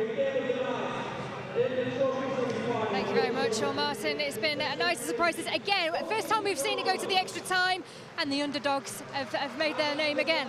Yeah, Hull KR came out strong early on. A great offload by George Griffin. Dave Scott went in for the first of his 2 tries. But, you know, Featherstone, they just keep hanging in there. Obviously, they've got the confidence from beating Wigan in their first game, and they really did kick on, and Tom Hemingway getting the winning try in golden point extra time. They're really happy, but they have to settle down now. It's not the final that we probably thought we'd get at the beginning of the evening, but, you know, what do the bookies know? It's certainly going to be an interesting final, isn't it? But the plate final before that, is it better to win the plate final or be the losers in the final? I don't know. That's a tough one, really, because at the end of the day, you like success. But I think if you ask most coaches, they wouldn't be in the final with a chance of, you know, winning the big prize. But if you, as I always say, if you don't get that, then you have to refocus, reset your goals, and go for a new goal. Well, it's not just the Rugby League 9's trophy that we've got here tonight, but also another very special competition. The fastest man in Rugby League and one of the contenders here, Jamal Chisholm. How are you feeling ahead of the race? I'm a bit nervous, to be honest. I only found out today that we're doing it because Ben Jones-Bishop was supposed to be doing it. But I think he's got a little knock at training, so they've told me today that so I'm a bit nervous. Well, you're certainly used to it. You've run it a couple of times before. We thought it was actually mind games. That I'll do it. No, I won't. Yeah, I'll do it. No, a bit nervous. Well, it wasn't mind games. No. I thought you'd be kind of reserving your energy, but you've already played out here. The conditions all right for you? Yeah, they're decent, yeah. The ground's a bit soft. I've got study boots for it, so those are great. All the very best to Jamal and all the runners in that race a little bit later on. Let's get to the plate final and go back to commentary. Dave and Chris. Yeah, you'll see that sprint final in between the two finals. This is the plate final. It's Wakefield against Warrington. And the kickoff from Warrington, a tester for the Wakefield defence. Both these sides, sorry to labour this point, but both these sides would have expected not to be playing in the plate, wouldn't they? You know, Well, they would have expected to win their opening game. They would, and they're not, unfortunately. We've seen some really impressive displays from Cumbria, and I'm going to stop saying the word shock because Cumbria were last year's finalists, obviously, and Featherstone have looked as good as anything I've seen so far today. I think it's just testament to some very talented teams here today. The fact that these two aren't in the cup, and obviously Wigan are already out of the plate and stuff. So yeah, it's been really competitive. Well, there was a forward pass in the last play, but the referee didn't spot it. So Wakefield have managed to hang on to the ball, and that's brilliant play from the Wakefield Trinity Wildcats, and streaking away for probably the fastest try of the night. Wakefield in, and they've managed to improve that as well. I think they got a bit lucky earlier in the play, because for me there was a definite forward pass, and there was also a lot of pace shown and some real quality in that move. It was young Jack Anderson, I think, that just sort of managed to create that overlap. Good skill and great pace from the winger there. Yeah, Sam Fletcher wearing the number 7 shirt, and then Dale Morton with the conversion. They've just gone for the straightforward drop goal conversion. From not the best of angles, it was kicked very well, and that's an early lead. Very early lead for the Wildcats. I think I made that. That was possibly just about 60 seconds on the clock. So Warrington, first time with ball in hand. Jack Cooper in possession. Wait. Hume waits at dummy half. This is Goulding. Release. Make it on the left. Make it. Go. Hume again. Little offload to Burke. He in turn finds Danny Bridge. Bridge held up close to the line. Oh, and darting for the line, Liam Hume from dummy half has scored. And if they go for the 2 here, they'll equal it at 6 apiece. So we've had 2 very quick-fire tries, Chris Thornton. We have come completely different to the last time Warrington played. That close game against Wigan. Quite easy from dummy half in the end for Hume. Wakefield couldn't quite get the markers set and capitalised on that. You'll see it again, Anderson's left on the floor. I think there's already a Wakefield player out of play, and Hume managed to crash over. So comfortable, it was Goulding who converted. It's 6 apiece, and it's Wakefield who are back in possession from the restart. Restarting on the halfway with the tap. That's a lovely little kick there. Really good kick, and an opportunity perhaps for Fletcher to get another try. Referee says play on. Wasn't handled, hacked on with the foot, and it's another try. Well, end-to-end stuff. Again, it was well worked on the left side. They created the overlap, but this time they decided to slide the ball in behind the winger. They brought the winger up, put it in behind, and he showed a lot of composure to finish that one there. Well, scarcely time to draw breath in this one. It's a power play. Liam Kay takes it, hands off his man and scores. It's an 8-pointer. An 8-pointer for Wakefield. Kay adds to the try from Fletcher. pressure. And no sooner had Warrington hit back to square it at 6 apiece than they find themselves, Chris, trailing by 8. Pretty good. It's quick turnaround, you know, end-to-end stuff, and it's really exciting to watch. There you just see lots of composure shown there, and he didn't panic under pressure there from Brooke Broughton. So nice finish. Nice finish, and no question, referee got that one spot on. No question of a knock on there. So it's Warrington in possession. Lily Croppin and Brought Jimmy on the previous play. This is Burke with the offload to Jack Cooper. 2, stand. Get him across so we can get these changes in, mate. Hume waits, and Hume gets the ball, finds Burke, and then crashing onto it, Brooke Broughton. Move up. 3. Did well to recover their poise there. Burke finds Bridge. Oh, Bridge, that's a great ball. Now, can they get in at the corner? Play on. The ball from Burke, it turned back inside, but they've lost it at Warrington. Nice scramble from Wakefield, just getting numbers around the ball there, and they come up with it. I don't know if there's the case of possibly getting the jerseys mixed up, because they look very similar from up here, don't they? Yes, of course. 2, move. They're White, Warrington, white. They're predominantly white, both of them, aren't they? Predominantly white, yeah. Maybe it's me. Maybe I'm a little colourblind, but no, it's not the easiest. It's not the biggest contrast of the night for sure. I think they made sure in the early stages that there was a massive contrast. A pink ball just bounces down in front of us in the commentary gantry. It's a good chase from Kay. The ball had too much legs there. In 10. Bring it in 10. Got to move in the 10 metres. Ben Hallowell to play the ball. 1. That's fair. Almost up to the Wakefield 40 metres. Warrington in possession. And that's Cooper. Round 2. Release. Go. Number off. Work, Raz. Work. Hume finds Goulding. Goulding in turn to Burke. And they run around, and this is Saltonstall. 3. Stand. Make the line. Go. Turn it up. 30 with Jordan Burke. Warrington in possession. Straighten up. 4. Move into the 20. They're trailing here by 8 points. We've got just over 60 seconds to the break. It's Hume who scored Warrington's only try so far. 5 last. From dummy half again. This is the last tackle though. Hume once more. And then finds Goulding. Not the best of kicks that from Bobby Jr. Wakefield collect. They managed to hold on to the ball, cling on to it. Just outside their own goal line. Yeah, they'll be happy that they dealt with that there. 2. Stand. Inside kick from Bobby Goulding there. Well read on the inside by Wakefield, and coming away. A bit high, that tackle, I think. Yeah, high tackle. Ref saw it. He's given the penalty. Won't be too many plays left in this first half. Possibly just one. Maybe a kick over the top. Who knows? 12 seconds to go. Be happy to run the clock out, I think. 10 seconds. Play on. No. Offload. Off we go. 1. Release. Well, that is the half-time hooter. The play had started, will continue. That is it at the break.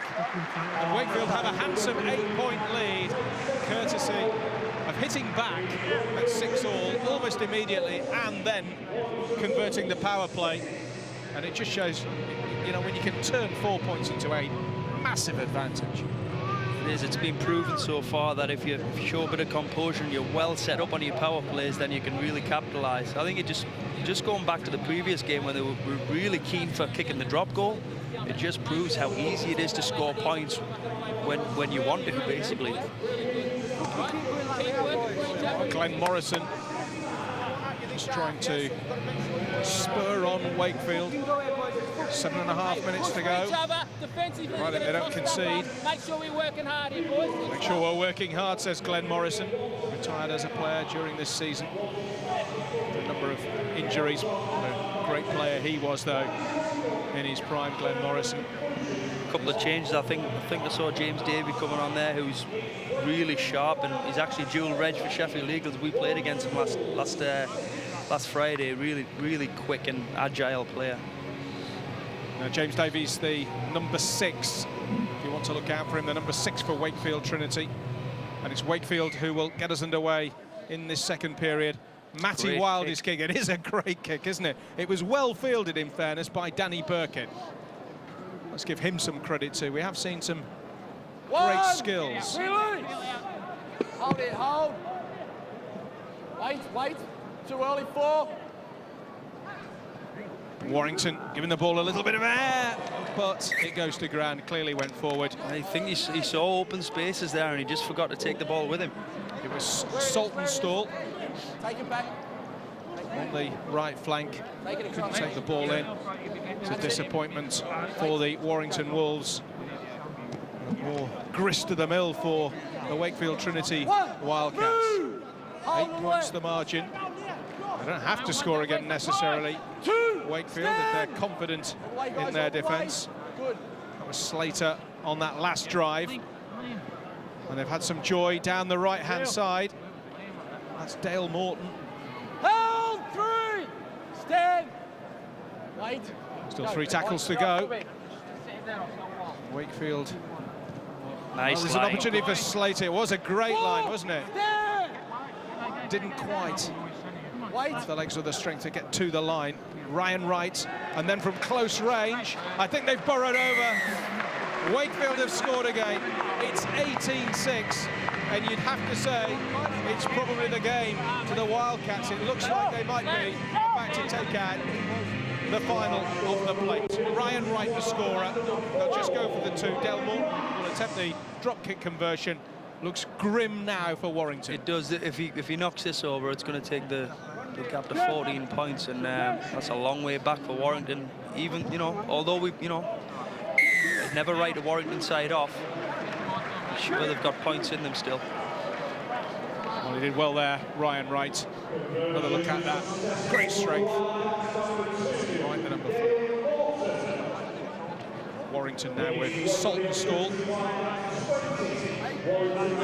Actually, just looking to pick a hole in the Wakefield defence. Move. Make it on the right. Make Wakefield it. Stand up. shocked by Cumbria in the quarterfinals.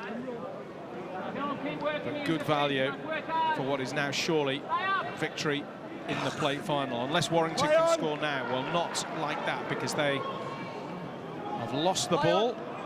Yeah, Ben Helliwell just made a little error there. Nice work from Anderson, offload. Well, that was superb from him. Here's Fletcher. Was overturned. And that will be a penalty. James Davey here. I don't think there was too much doubt beyond the horizontal there. Sam Fletcher scored the first 2 tries for the Wildcats in this plate final. Ball's worked out to Fletcher again. It's not a bad option because he's got pace. The hooker's behind him, and in the end, it's left to Brooke Broughton to knock the ball behind for a goal line dropout. He was chasing his hat-trick, I think, there. Warrington will have to try for the skinny restart. Might have worked. Oh, referee says play on, and Wakefield have won it now. Liam Kay gets the score. Initially, I don't know whether there was some doubt in the referee's mind who knocked on there. He decided it was a Warrington hand that had touched the ball. Wakefield comfortably, convincingly, they're going to be the plate final. Yeah, I think the referee got it spot on. Actually, it was a Warrington hand that got it forward. Went for the short restart and it didn't quite work out for them. And it's certainly a long way back now. 3 minutes 20 seconds to go. A mountain to climb. I strongly suspect, Chris, there'll be no way back, will there, for Warrington. I have to say, Wakefield have played very well in this final. That hasn't quite got the legs. Here we are. Here's the replay. The skinny restart. They needed to regain possession, didn't they? And a comfortable try in the end. Under 3 minutes to go. Warrington do have the possession with Bobby Goulding. Move!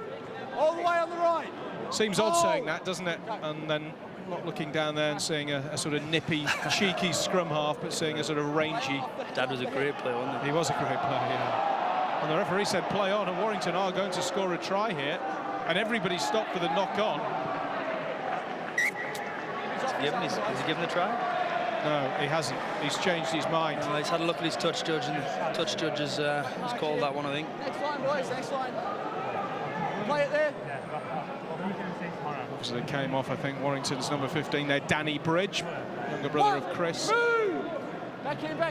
Well, they took the time, the officials, to get the right decision, but the right decision they got. Early kick, and a real chase there. That is Bobby Goulding, the aforementioned, to try to chase that, and he hasn't got to it. Wakefield have pounced there, but a knock-on. Turnover. Play it there. Go. A minute and 43 seconds remaining. Here it is. But there would need to be a lot longer than that for Warrington to have a route back into this plate final.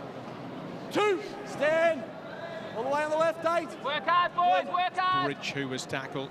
This is Broughton. Saltonstall puts the ball down. Not happy with himself there. Yeah, he'd already come in, and Brooke Broughton decided to pass him the ball. He should have just held his shape there and stayed outside Brooke. Wait for it. Play it. Go. So here's the turnover. Wakefield. 1, move. Just take no chances, really, into the last minute. Slight fumble from Wildey. Nice kick to space. Here's his hat-trick coming up. If he takes it in, and he does. Sam Fletcher with the hat-trick in this plate final. And that caps a great night for him. He's certainly one of the players to possibly think about in terms of player of the tournament. And there's what they're playing for, the plate, the silver salver.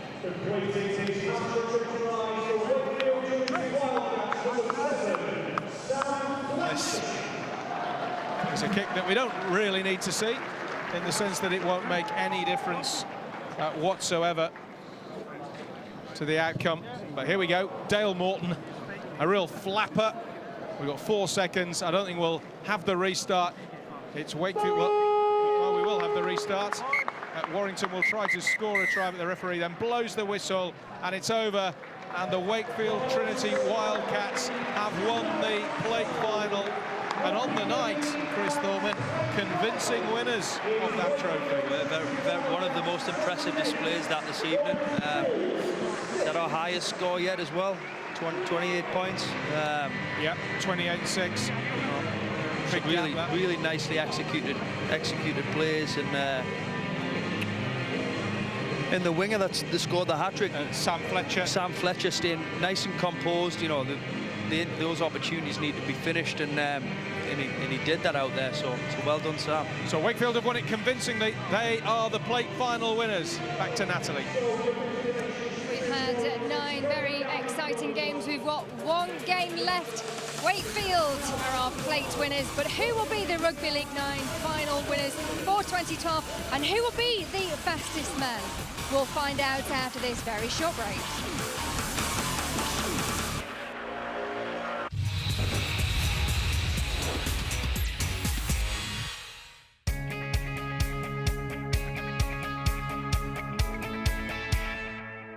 .600 brake horsepower cars on small oval tracks makes for great racing, and you can join in all the action.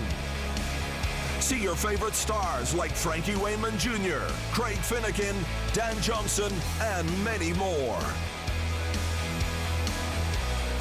1 hour highlights on Tuesday nights, only on Premier Sports. Bursting to get to that first corner. It's a brilliant stuff. This is brilliant stuff already. Almost taken him on the outside. Doing his best to fend off the world champion. Can he do it here? Absolutely brilliant speedway. And has a go down the inside. He needs to keep the foot down, and he's done that. What a wonderful piece of riding. Cooperative Championship Rugby League this Thursday. First up through the line, shrugging off the men. This is what he needs to do. See? Halifax welcome last season's champions, Featherstone Rovers, to the Shea. How good was that? A sleight of hand, a skip of foot. Plus, don't miss our pre-game coverage featuring all the latest news and interviews. Halifax versus Featherstone, live Cooperative Championship Rugby League, this Thursday from 7. 4 live games from round 17 of the NRL this weekend. The Broncos and the Sharks get it underway on Friday. Great support play from the Sharks. Saturday, it's Eels against the 9's. Through Jared Hayne plants it. Then on Sunday, Sam Burgess's Rabbitohs take on the Panthers. Luke across the Burgess, he's over Burgess. And on Monday, the Raiders and the Dragons go head-to-head. Live NRL this weekend.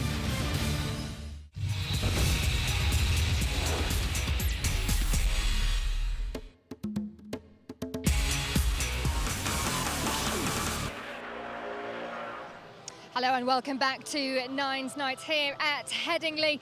We've just got one game to go. It's Cumbria and Featherstone in the final to be crowned the Rugby League 9's champions for 2012. We've also got the fastest man. Before we look ahead to that, just a quick reflection on that game and Wakefield there, and quick mention for Sam Fletcher. Sam Fletcher, 3 tries, take a bow, played very well. Yeah, they really did come good.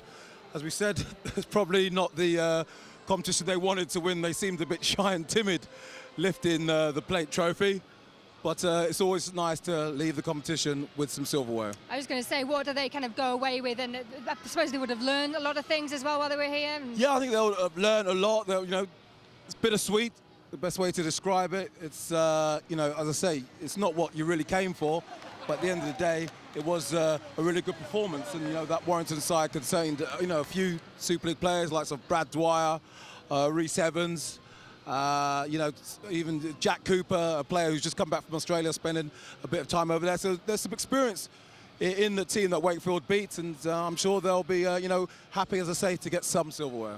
We're almost ready for our fastest man sprint. We asked you who kind of you would tip, and who's your money on then for this? I'm excited. I'm looking forward to this. I think we've got the big two, haven't we? Jamal Chisholm, as he said, you know, he's won back-to-back titles.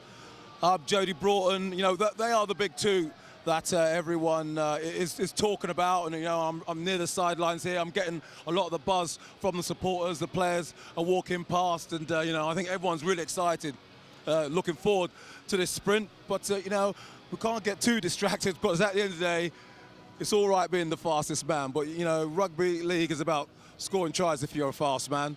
But as I said to Jody Broughton just before you interviewed him, I said, you know, you are the fastest man. But once upon a time, you know, that was me. But it can be a bit of a burden to carry. You know, once you are the fastest man, it's like the fastest gun in the West. You're there to be shot at. And I know that Jamal and Joey, they're feeling the pressure because there's a lot of expectation on those two guys.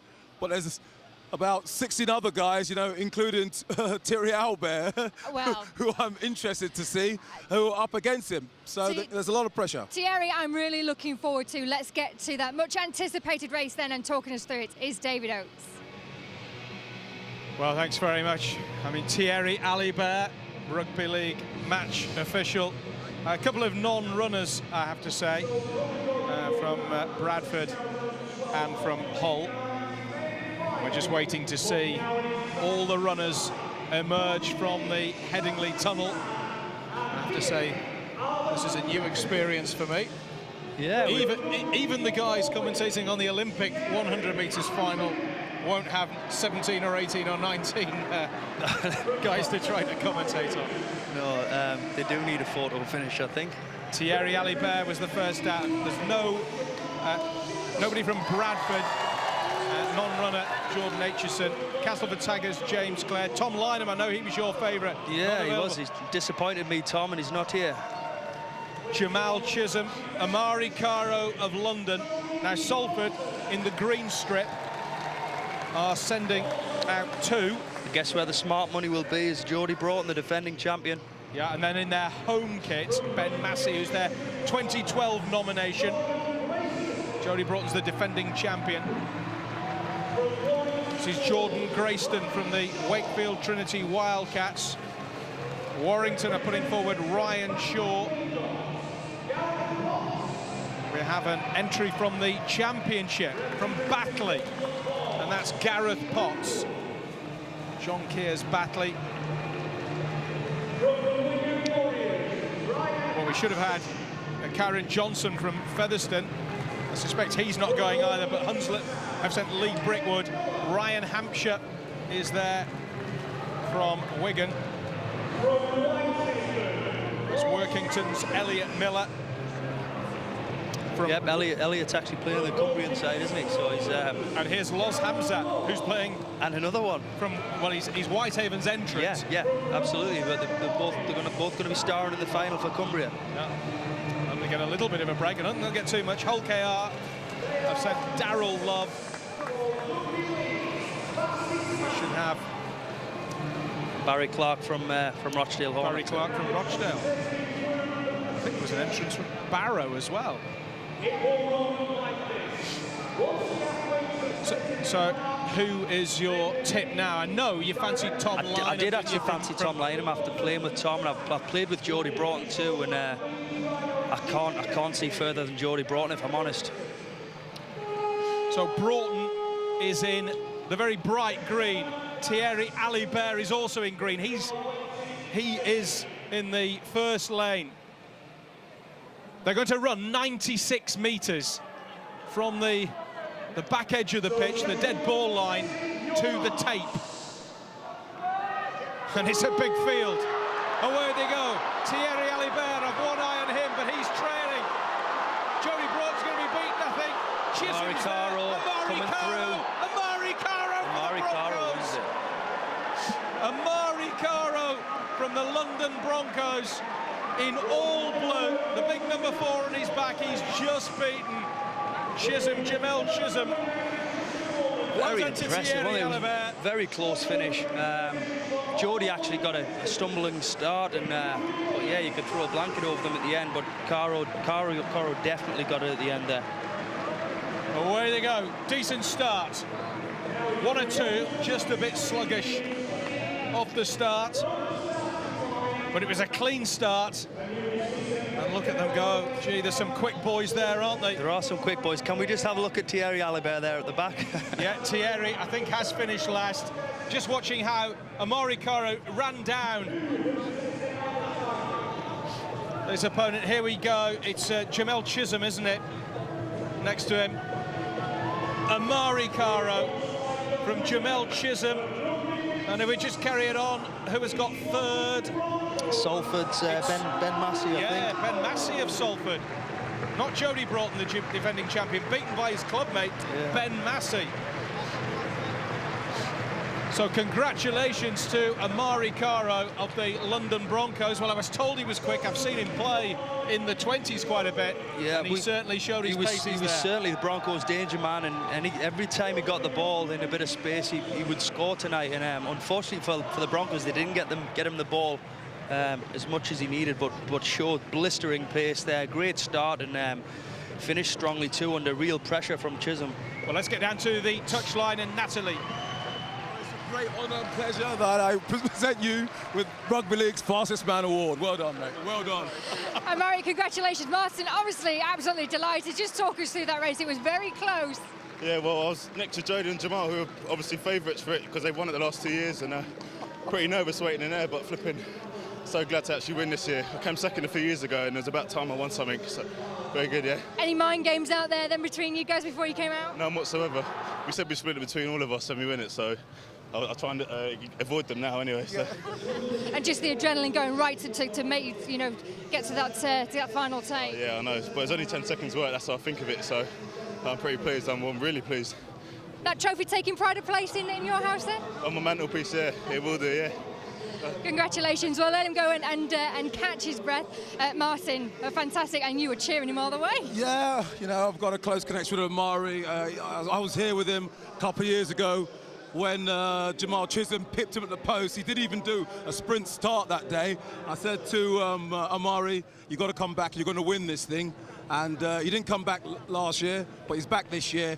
But what's most important, what I love about Amari, you know, rugby league is about scoring tries. You know, he wasn't in the best team. They didn't win today.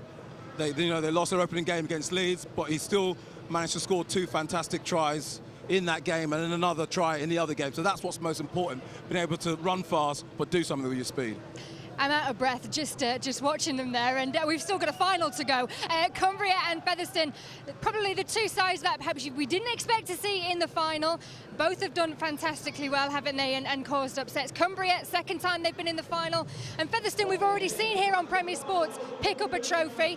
What are you expecting from the final game? Well, it's going to be close, it's going to be tough. I thought that Cumbria's defence in that semi-final against Leeds was probably the performance of the day, only probably notched maybe a little bit Featherstone, their game against Wigan in the first. You know, those are the 2 games I think that have been the standout games, and now I'm looking for something special in this final.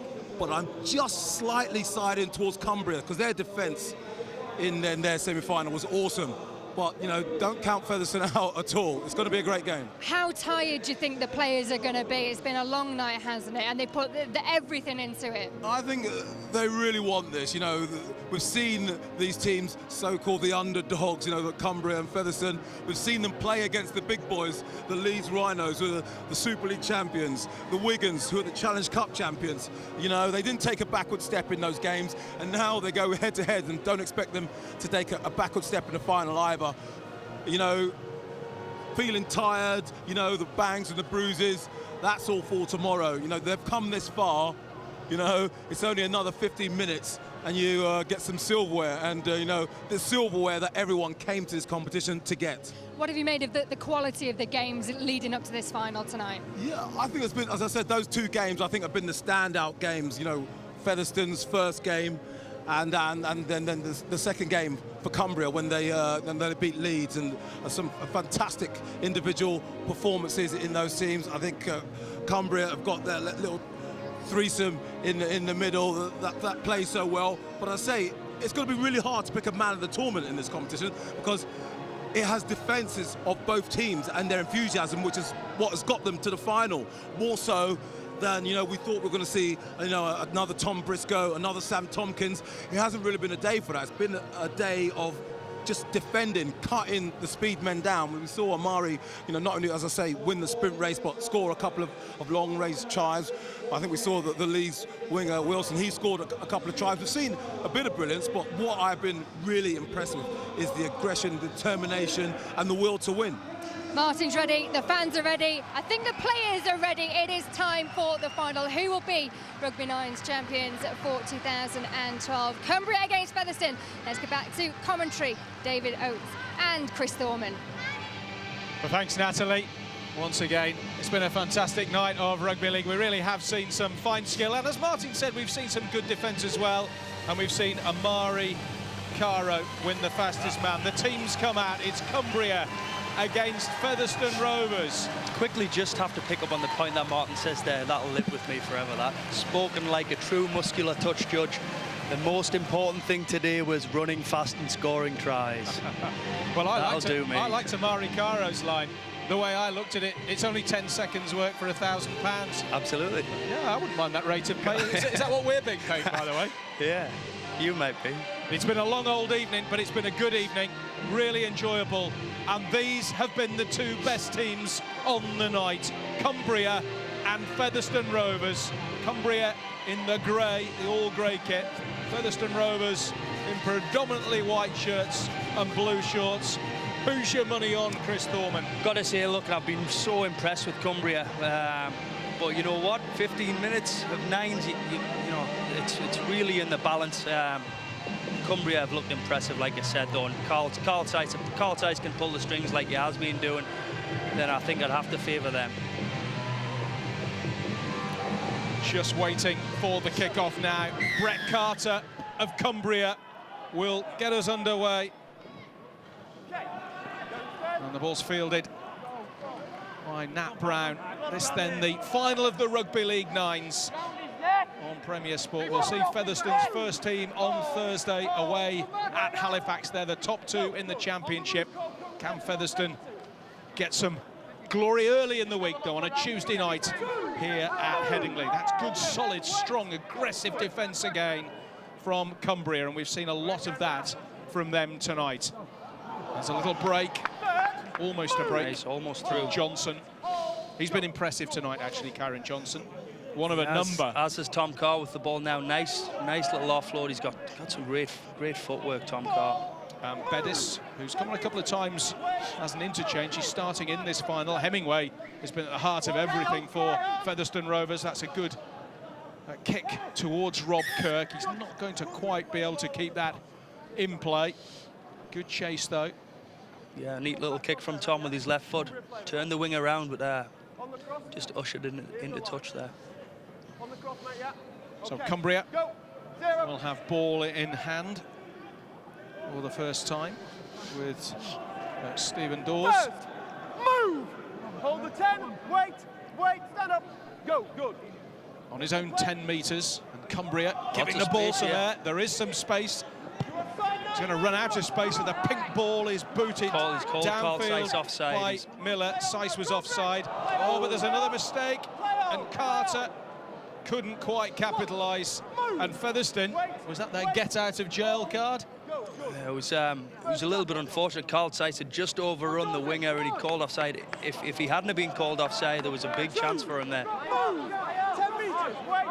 See it again. Yeah, just got the bit of luck there that they needed, Featherstone. And now they have opportunities down the left-hand side. Saw Mvadudu with a very strong carry earlier in the tackle count. Almost overran that. It's interesting. Elliot Miller, who made the kick earlier, has just ran in the sprint. I wonder if he's a little bit puffed out from his earlier exploits there. That's quite possible. Play on, still 4. Featherstone. 5, move! Possession, and they're closer and closer. But this is the last. The ball is back with Tom Carr. And Carr straightens up, tries to find Mvadudu, but the ball's well picked up there. And Cumbria have it very close to their own goal line, so a long way downfield for them to go. But we've seen teams go the length of the field in this shortened form of the game. It's by no means impossible, particularly if you pick a hole like that. That's Seiss superb again. from Seiss. He's going to be up there as a contender for player of the tournament, I would have thought, particularly if he can guide Cumbria to victory. And Seiss then found Forber, and Forber is kicked out on the full. And that's a mistake from Carl Forber. It's the first time I can remember Cumbria making a mistake, really, off the side of the boot there from Forber. Well, Forber's had a good night as well for Cumbria. You could pick out, particularly in these finalists, you know, 4 or 5 really influential players. Wait, go, go. Marker's not square. Featherstone on halfway then. Run 10. The ball back with Johnson, but it's been lost there, but it's been reefed. And it was more than 1-on-1, 2, possibly even 3-on-1 there. And Featherstone Rovers have the penalty. What have we had? We've only got 3.5 minutes of this first half left. So 4 gone, and we're still waiting for a score in this 9's final. Featherstone just outside the 30. It's Brown. Move, Cumbria. Hold, go. Hemingway. The pass to Carr. Well, he got the ball shot, forced the error there. Ormonrod, but it's a great shot. He jumped into it as well. Gary Charlton willing his side on. They've not had much of the ball as yet in the opposition half, but they've defended very stoically. Move! Stand up, you're holding him in. Gary Charlton played for all the 3 current Cumbrian clubs, plus also Carlisle. They have a team as well, so 4 Cumbrian clubs. So a true man of that county. Seiss down the short side again. Brilliant from Seiss. Elliot Miller's away. He found Campbell. Miller is away. It was a great ball from Campbell. It was a great ball from Seiss. And Miller scores the try. And they're ahead, the Cumbrians, in the final. They want to take the power play very, very quickly. I think they've already signalled the power play. They have. Oh, no. Well, he's changed his mind. Well, Cumbria had signalled the power play. The referee hadn't. not to my knowledge anyway. So they're going to be allowed to change their mind. Dubious one, that. I think, you know, if you've decided if you want to take the tap, then take the tap, but you can't change your mind halfway through. And the single touch judge behind the post that we have managed to see that it had gone through. And a great try, Elliot Miller. But it was great work, wasn't it, from Seiss and also from Liam Campbell. So 6-0, Cumbria, first blood to them in this 9's final. And 90 seconds remaining in the first half. It's Featherstone again, though. Featherstone have had most of the field position. Nice offload there. Yeah, they've looked dangerous. Looking to keep the ball alive. They've looked dangerous. Hemingway, and then the ball into the in goal, and that's the way to deal with that. Yeah. No nonsense. Get the ball out. Defend for the next minute or so. It was a lovely kick that from Hemingway off his left boot. There was a good chase from Tom Carr, but I think the Cumbrian cover did the right thing. There's not much else they could do really there. Jake Perkins in possession for Featherstone. 48 seconds remaining in this period. So there is time, full set of 6. That's time for Featherstone to hit back. Hemingway to this near side. Matty Brook. He might have been taken a little high there, but referee said play on. Hemingway turns the ball back inside to Johnson. Move on the line. Wait, go, good. Hemingway again. Ships the ball leftward. No, it was good service to Bussey. Oh, Bussey's over. Well, he should really have been held. The Cumbrian defence has been like a rock all night, but it just seemed to melt away there. And Jack Bussey just signed a 3-year contract with Featherstone Rovers. Is over. They're going to go for the equalising score. There's the hooter. So this is the last play of the half. This for 6-6. They make it. Carr pumps it over. And it's 6 apiece. It's all to play for. There's the try. Just seemed to evaporate the defence there. Yeah, good play from Jack Bussey. It was good finish from Jack under the post there. We spoke about Featherstone having most of the field position, and it just sort of took its toll on the Cumbrian side there. The defences looked pretty much unbreakable all night, and just couldn't hold them out there for the last sort of 10 seconds or so. But makes a real game of it now. Exciting second half of this final, this cup final.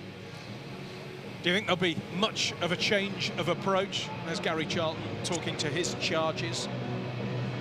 No, not many errors made either. One from Cumbria when they kicked out on the full sliced kick, but to be honest, it's a real close battle at the minute. You know, the coaches maybe a little bit of advice here and there, but I wouldn't change a lot.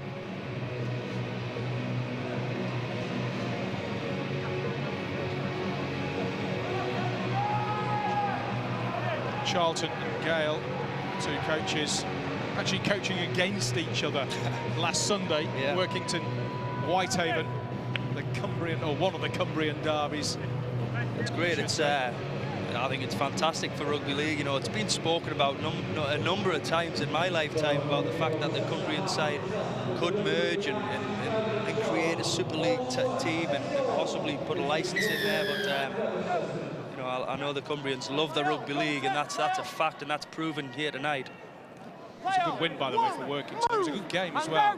Won by 2 points, 58 points in total. That Workington-Whitehaven game. And that's the sort of action you can follow on Thursday nights on Premier Sports with our championship coverage. Great one this Thursday. And Cumbria in possession. I take absolutely Chris on board what you were saying about Cumbria. I think the problem is exactly where you would cite any Cumbrian franchise in the top division. Yeah. Here they come. On the face possession again. For me, he's been the standout performer so far to the tournament. There's a few others as well. I think Tom Carr's been great for Featherstone. And there's a little bit of open space here. It wasn't a bad kick by any means, but now there's a chance down this near side. Talking about Tom Carr, here he is. Carr had to cut back inside. Good tackle. Manages to offload there. Shoulder. Carahan. Carahan tackled just outside the 20.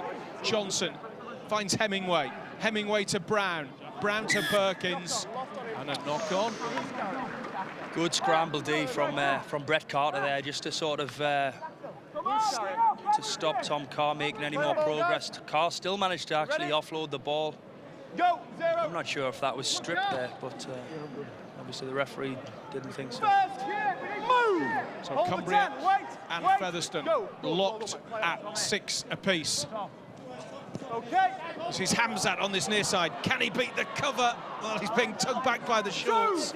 I'll tell you what, had he got away there from Johnson, he might have gone all the way. He is a quick player for sure. Sam G in possession. Play on. 4. That's 4, but 10 metres. Hold, go, good. Play on.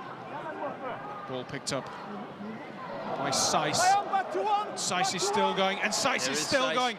And Seiss turned the ball back inside, and that is probably just about the first mistake he has made all night, although, in fairness, he might have felt he was going into touch and had to throw it away anyway. He probably did have to offload there. But again, he's sniping down the short side as we see Featherstone break away, and Tom Carr again offload to Hemingway. Well, there was a knock on. Well, no, there wasn't a knock on. The referee did see it, but he said it went backwards. Great pace. Some game this end. It is stuff. some Really, game. really exciting. Great to watch. Fantastic. That was Johnson.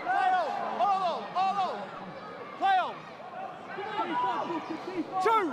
Move. Hold the 10. Wait. We'll be needing to pick a winner on the player of the tournament. The player of this 9's tournament fairly shortly. Obviously, there's a couple of Cumbrians that stand out. I think Elliot Miller's been great.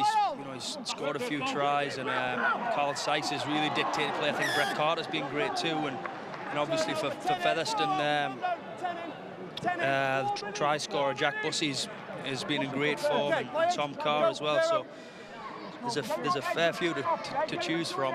Yeah, I think Johnson's played well as well for Featherstone. Move. Wait. Go. No hand, Featherstone. Just under 4 minutes to go. 2. Move. Play it. Wait. Go. Good. Marker not square. Cumbria Well done, mate. Play on now. Play on. down this near side, the commentary box side. That was a really good break. Kicks on here. That was dandy, and here's the kick. And that's a chase, and there's an Seiss out opportunity there, here. and It's he's picked Carl the ball Seiss. Brilliant from Carl Seiss. He loves it. He absolutely loves it. I tell you what, he is my player of the tournament. I'd have to agree with you, Dave. He's dictated everything. He actually found himself on the wing there. He'd normally be the guy putting the smart kick in. He found himself on the wing. He was struggling with an injury earlier, signaling to come off. You know what? He showed a load of character there. He's managed to finish it off and take the ball under the post to make the attempted drop kick much easier. Great work, Carl Seiss. Well, that may or may not turn out to be the winning try. But I think for his efforts throughout the night, I think Carl Seiss has been absolutely magnificent. It was a wonderful kick, in fairness, from Carl Forber, who has also had an excellent 9's tournament. It was converted, as you saw. It's 12-6, and they're 2.5 minutes away, Cumbria, from winning this Rugby League 9's tournament 10 metres. Go. Let me deal with it. here at Headingley. Okay. Not over yet, and Vidudu puts the ball back, picked up by Bussey. He would certainly have been another contender. Eiley cuts back inside. You can see how much Cumbria want this. Go. Johnson to Hemingway, clear onto the line. Hemingway puts it out to Ormond Roy. It's 12-10. Featherstone hit straight back. Now what are they going to choose? Power play or conversion? They're going for the power play, so they still trail by 2. They need to score here. There's just under 2 minutes to go. The The ball's kicked into the in goal, but nobody's followed it in, and Cumbria have allowed it to go dead quite rightly. And with the clock counting down, 90 seconds, just over 90 seconds to go, Chris. Costly, actually, you know, they decided to go with the power play, and they were just too flat. Tom Carr's options and Tom Hemingway's options were really limited there, far too flat. They should have given themselves a little bit more depth and possibly could have made more of that opportunity.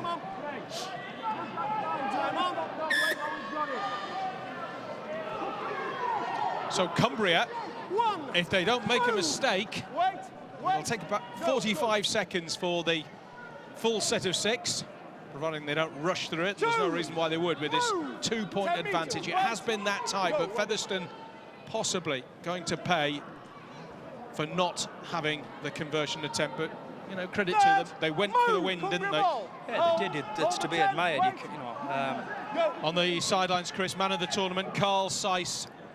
We've just seen a shot of him. He's off the pitch just at the moment. Yep. I think he's been the standout for me. You know, there's been a lot. We've named a fair few players, but Carl's really stood out for me, and much deserved. And I think I spoke at the top of the show. I said that I played with him a very, very long time ago, and you know, he's still a very talented player. This is the last tackle, and Vadudu's wrong-footed there. Play on, says the referee. That's it, Cumbria have won it. There might have been a slight question mark about that pass, I don't know, but Cumbria aren't bothered. They are in 7th heaven. There's no way back now for Featherstone Rovers. That will be the last play of the match. They're going to take the conversion attempt, the straightforward drop kick conversion. Just speculating with the offload there, and it came off, bounced backwards. James Dandy was the man who picked it up. And you can see the response from the Cumbrians. Really proud Cumbrians. It's been a great performance from them all. They've all done themselves justice and much deserved. Well done. Well, they missed the conversion. The conversion attempt went wide, but he didn't take much care about it. It didn't matter because Cumbria have won the Rugby League 9's. They've beaten Featherstone by 16 points to 10. Every credit to both these teams. 8 teams came here. These were the only 2 from outside the Super League. These are the 2 that have reached the final. They served up a terrific final, and Cumbria, deservedly just edged it for you? They did. They've been consistently the best side. As I've been informed, they were finalists last year, so maybe not necessarily a shock, but fantastic. They've improved every game as well. They've really looked with